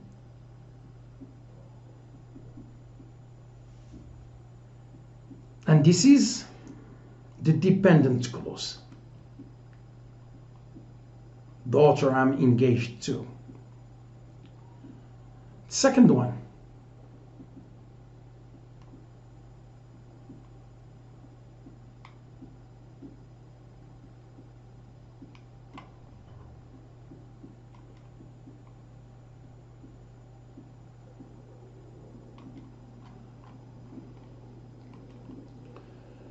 These old photographs bring back old memories. My brother took the photos. Combine using an adjective clause. So the two words that are repeated here,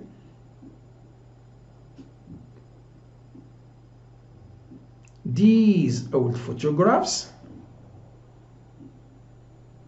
this is the first one.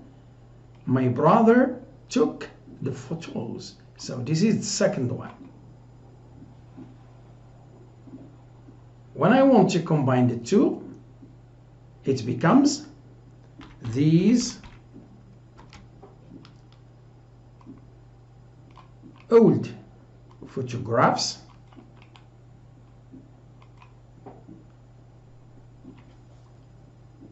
which,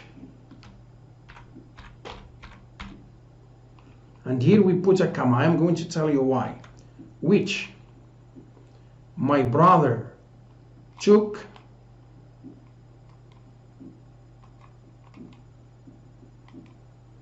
another comma, because the adjective clause takes a medial possession, bring back old memories.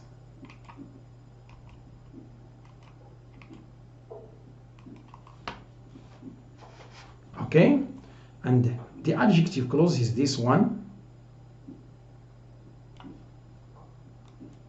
So which refers to the antecedent, these old photographs.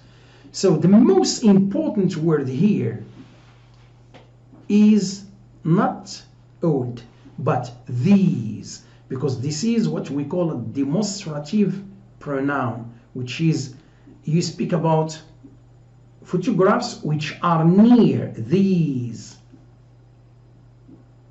Because when I say those, maybe they are not clear. But when we say these or this, it becomes clear. That's why, which my brother took is extra, is additional. We can take it out, and therefore it does not affect the meaning. As I have said, these old photographs bring back old memories. Either you say which my brother took, or which, or you don't say it, no problem. That's why it is a non-restrictive adjective clause.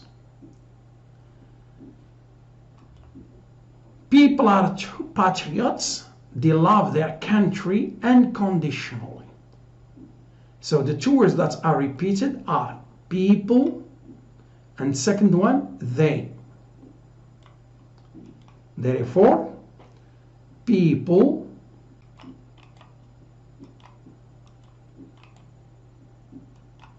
who love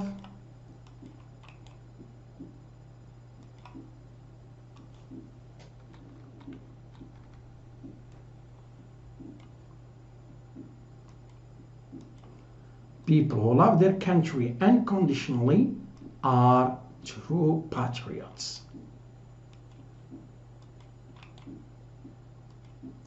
Here it is. So the adjective clause here, people who love their country. This is the adjective clause. And here it is restrictive. Because if I say people are true patriots, who are these people you are talking about? Are you talking about people in general? No. So, people, I'm talking about people who love their country unconditionally. So, this dependent clause, which is the adjective clause, it is here to identify the antecedent, which is people. And it must be there. It is necessary. You cannot omit it. My older sister is going to attend law school this year. We spoke about her 2 days ago. So here we have my old sister, the first word, and then we speak about her. 2 words. It becomes my older sister.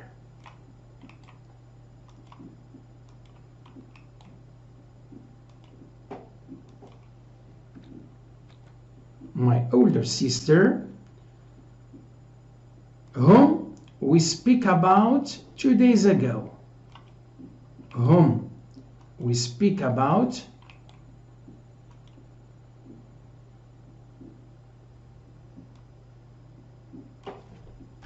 whom we spoke about 2 days ago is going to attend law school this year.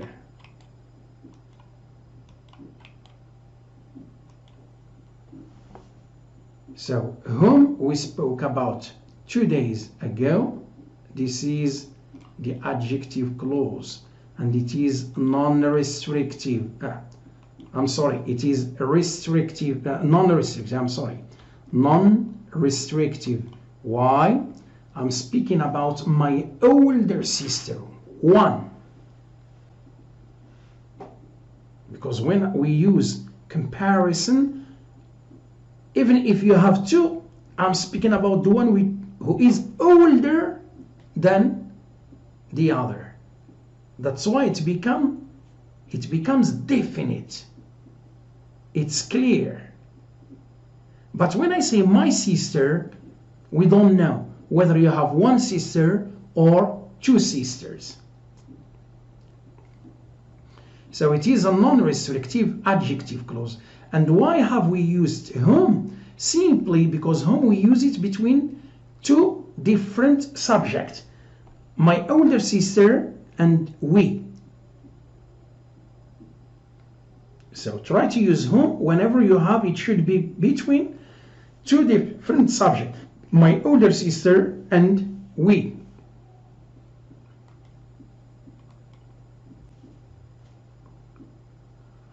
These shops or this shop sells a wide variety of articles. I'm sorry to make this red. A wide variety of articles. These articles were made by skillful craftsmen. So here we have articles. These articles. These are the two repeated words. Therefore, it becomes this shop sells a wide variety of articles which were made by skillful craftsmen.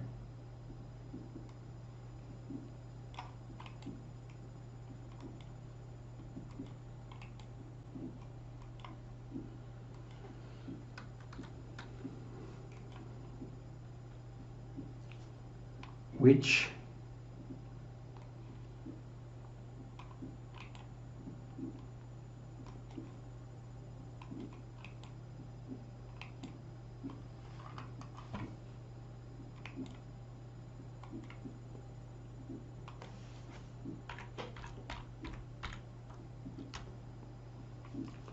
so here it is restrictive. We don't know these articles. Are you speaking about, what do we say? Let me say, for example, forks, knives, cameras, what do we say? Other elements, other articles or items. So here they are not clear. Therefore, which were made by skillful craftsmen, it's necessary there. And therefore, which were made by skillful craftsmen identify articles.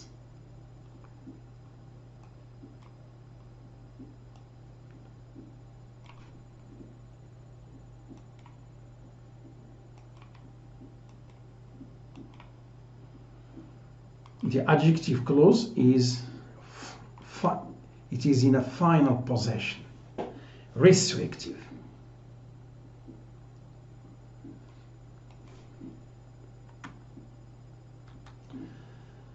Our dog is like a member of our family. Our dog's tail never stops wagging. So here we have our dog and our dogs. These are the two words which are repeated here. So here it becomes our dog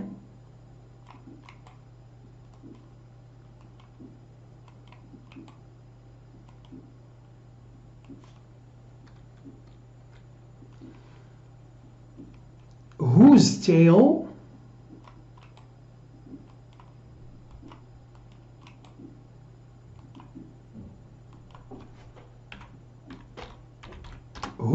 never stops wagging is like a member of our family.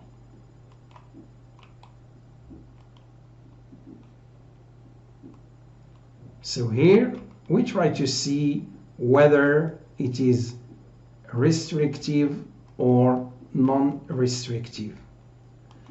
So our dog whose tail never stops wagging is like a member of our family. So here, if we have one dog, it is non-restrictive.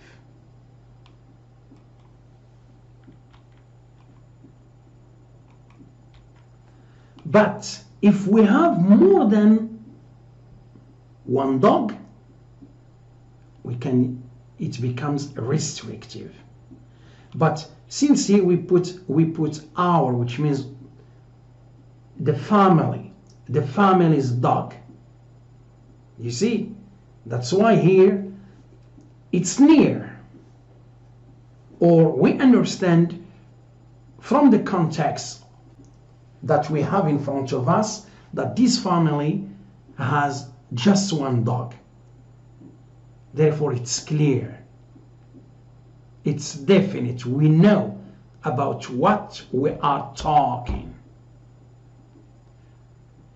So till here, non-restrictive adjective clause.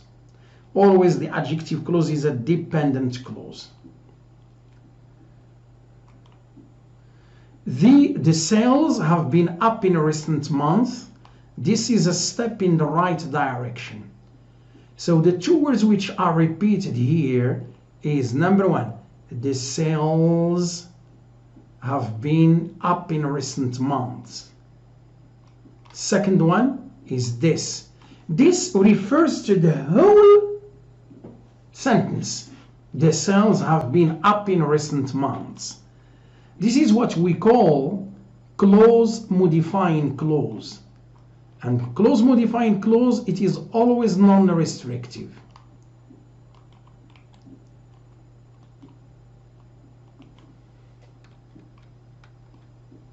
Which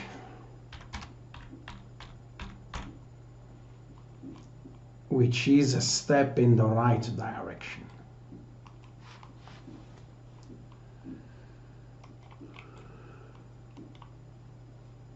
So the adjective clause here is always non-restrictive. Why? Because the second clause, or which, refers to the whole clause, which is the independent. The sales have been up in recent months. Jacqueline has 3 cats. One of them is white. So here the words which are repeated is 3 cats, and then we have them. It refers to 3 cats. If I want to combine the 2 into 1, it becomes Jacqueline has 3 cats, comma, one of which is white.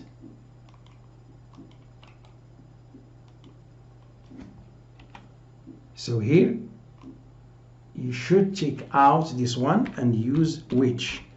So when you speak about animals and objects, you use which. When you speak about people, you use whom.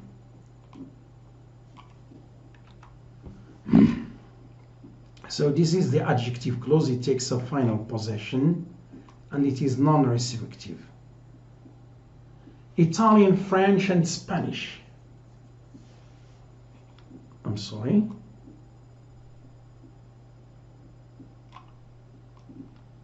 All come from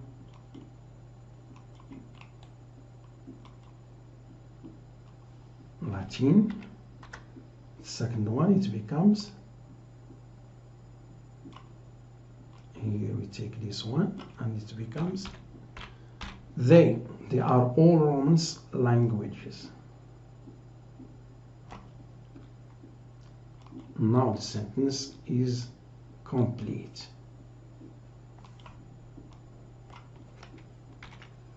Italian, French, and Spanish all come from Latin.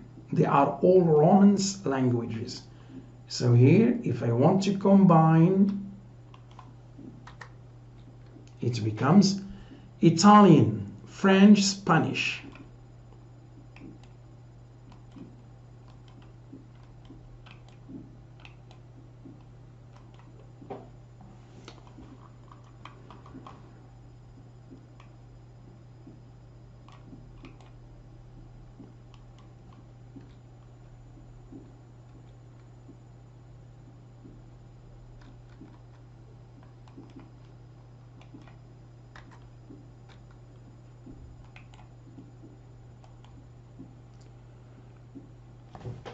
comma, because you know proper nouns referring to names of languages which are all Romance languages.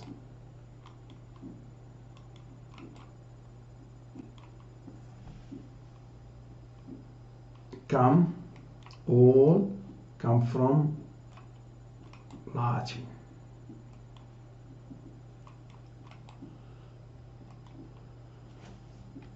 The adjective clause takes a final possession. Let me see. No, just a medial possession.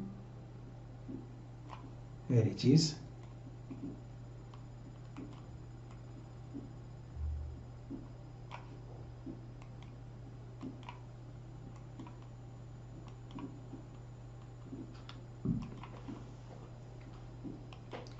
So this exercise is over now, and if I want to recapitulate, is that an adjective clause is a dependent clause. It begins with either a relative pronoun or a relative adverb, and it must have an antecedent. This antecedent is either one word, a phrase, or a clause. And it is of two types. Restrictive means no use of punctuation. Therefore, the adjective clause is there. It must be there in order to identify the antecedent. Or non-restrictive, when it is extra, additional. We can do without. So one comma concerning non-restrictive, one comma when the adjective clause in a final possession, two commas when in a medial possession. So this video is over. See you in another one. Thanks for watching.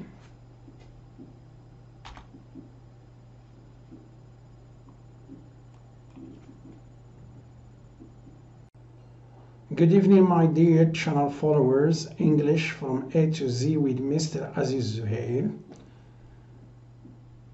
The focus tonight is going to be on parts of speech.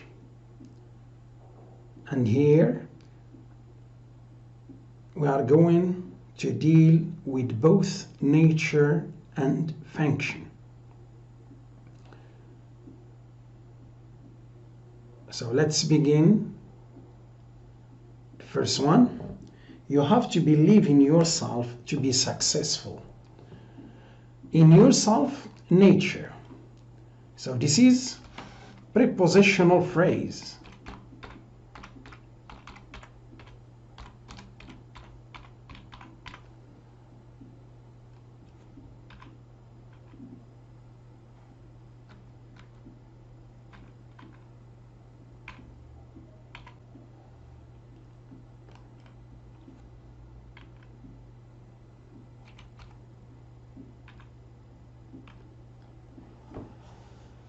Prepositional phrase because it begins with a preposition. Successful function, subject, complement.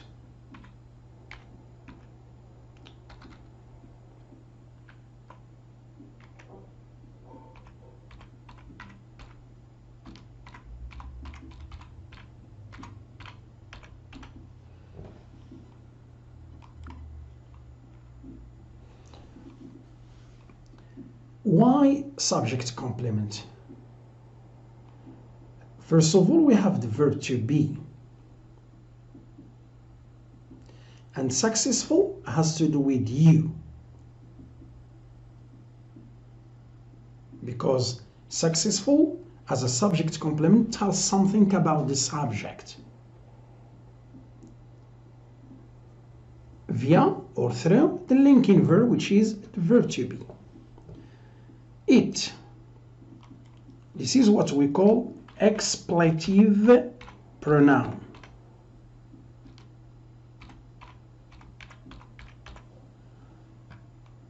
To learn a foreign language, it's a group of words and it begins with the infinitive morpheme, which is to.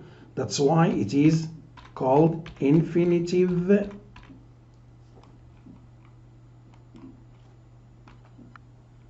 phrase.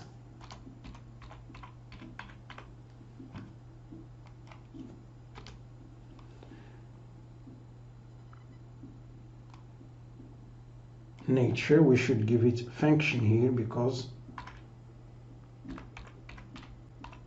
it is underlined twice. So today it's adverbial. Here we speak about time. So there is no need to write adverbial of time. If you can, no problem. But concerning nature, when you want to mention an adverb, not adverbial, an adverb, you should specify its type.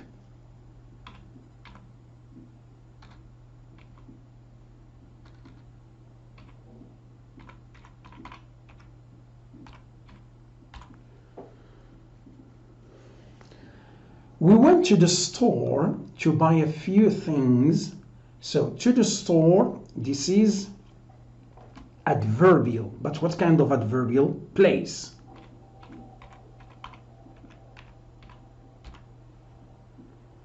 A few, this is what we call quantifier.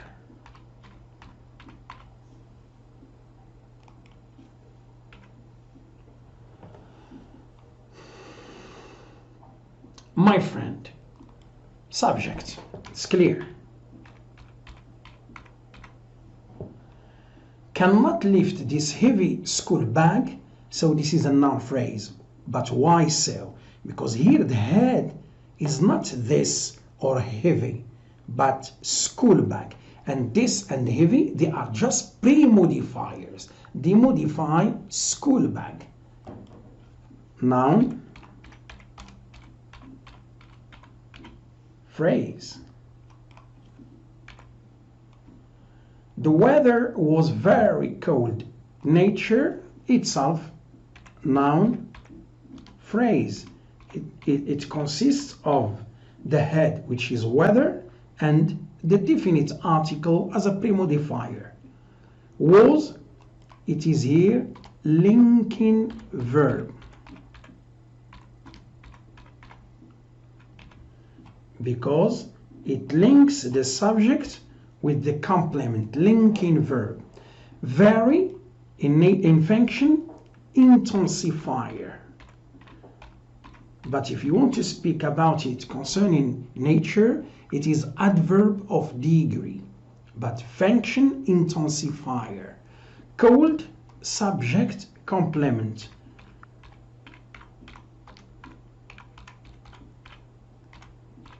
Let me explain. Cold, as a subject complement, it refers to the weather. The link between the two, the subject and the subject complement, is the verb to be, was. That's why the subject complement tells us some information about the subject. The rich. Here it is made up of the plus rich. This is what we call adjectival noun. Why? Whenever you have the plus an adjective, it refers to a category of people. Let me say, the rich are. So the rich, I can use, instead of it, rich people. The lazy people. The hardworking students or people. So all the time, the plus adjective, it's no use writing the noun after them, people or students, whatever you like. And the verb always in the plural.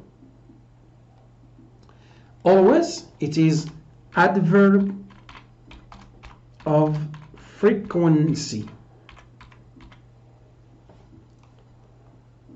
always, sometimes, usually, often, and so on. Money, this is what we call object of prepossession.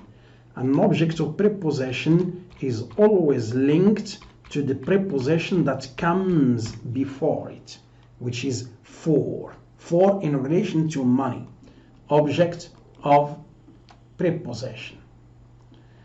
Whoa, I won the lottery. So nature, this one, interjection, because all the time it expresses amazement, surprise. Function, concerning the lottery, direct object. Why? Because here I can put the question, I won what? What do you win? Or what did you win? So this is a direct object. And the direct object concerning this sentence, it cannot be omitted. When you say I won, you won what? The lottery. His mother passed away there. So passed away is one linguistic item. It is made up of two, the verb to pass and the particle which is away. And in this case, this is what we call in grammar phrasal verb.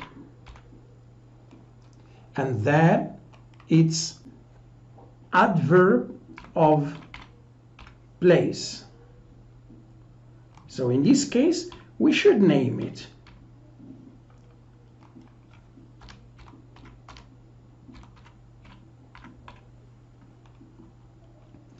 The nature, definite,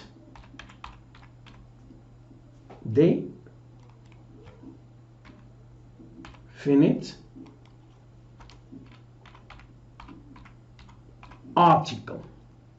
Merely, this is adverb of manner. How?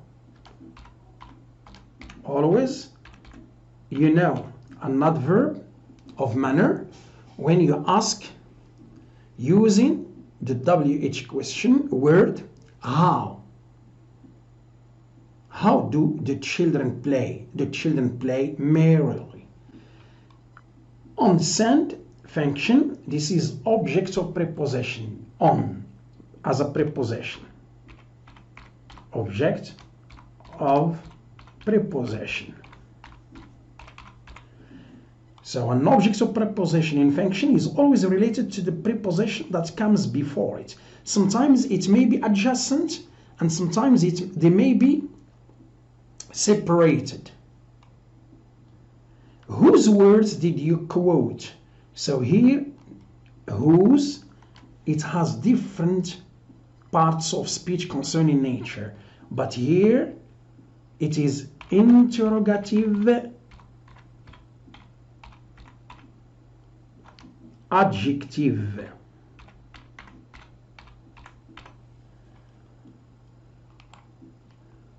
You are going to ask me why. If I want to change this sentence from interrogative to affirmative, it becomes I quoted his words. So his as an what do we call it? A possessive adjective. And don't forget in grammar, anything that comes before a noun, it plays the role of an adjective, whether it is an adjective or it plays the role of an adjective.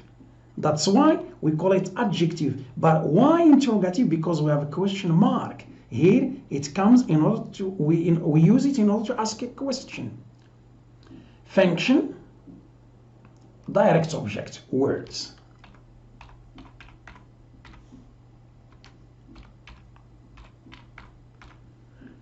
You say, I quoted his words. Either his words or words. What did you quote? Words.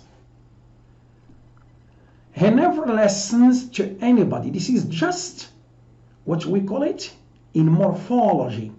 This is the third person morpheme. It is related to verbs.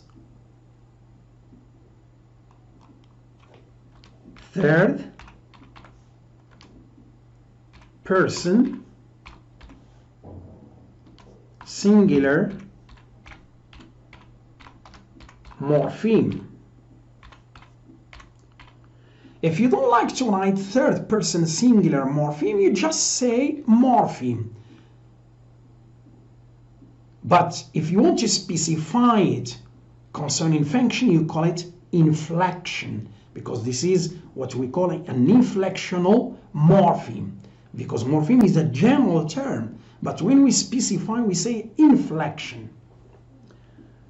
Anybody, this is indefinite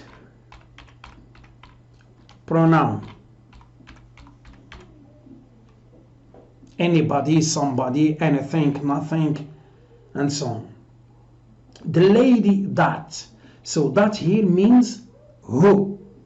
It's a relative pronoun. Spanish, and after Spanish we have a noun. So whenever an adjective comes before a noun, it becomes in function adjectival. Okay, adjectival. I repeat, whenever an adjective comes before a noun, it becomes adjectival. Miftah, this is what we call proper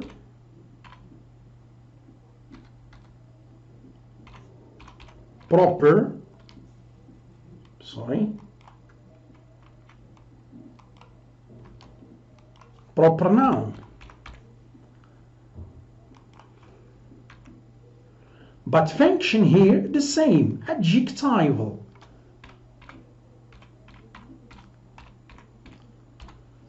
Don't tell me it's a subject complement. No. Fast modifies runner. It's runner which is subject complement.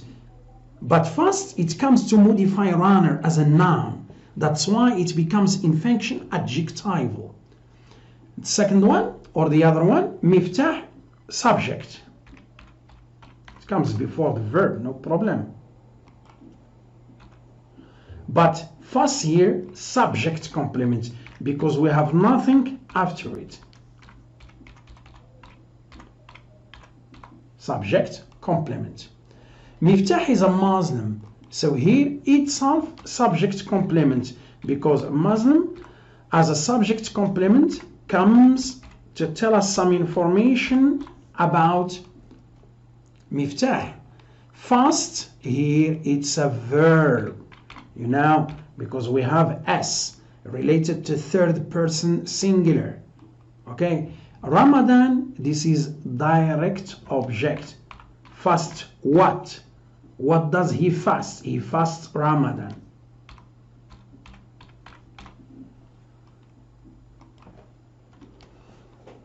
Is the book yours? So function, whenever you have an interrogative sentence, turn it into an affirmative one, and then you are going to be able to distinguish whether you are speaking about nature or function, and then it becomes the book is yours. So here subject complement.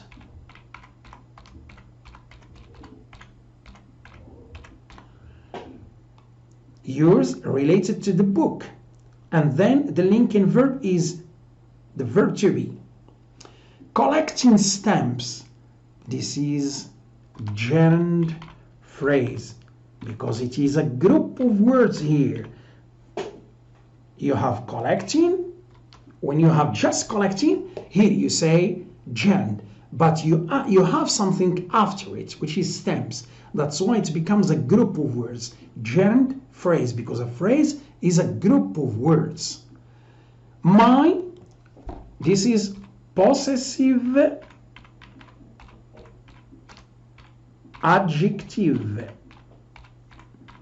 My, your, his, her, it's, our, your, their. First, ordinal number. Ordinal number. Okay. So I think that I have said before that practice makes perfect, especially with this lecture, because we students are not accustomed to studying parts of speech before university level. That's why you need, as students, too much practice concerning nature and function, and through practice, I'm sure you will be able to master it as soon as possible. So this video is over. See you in another one.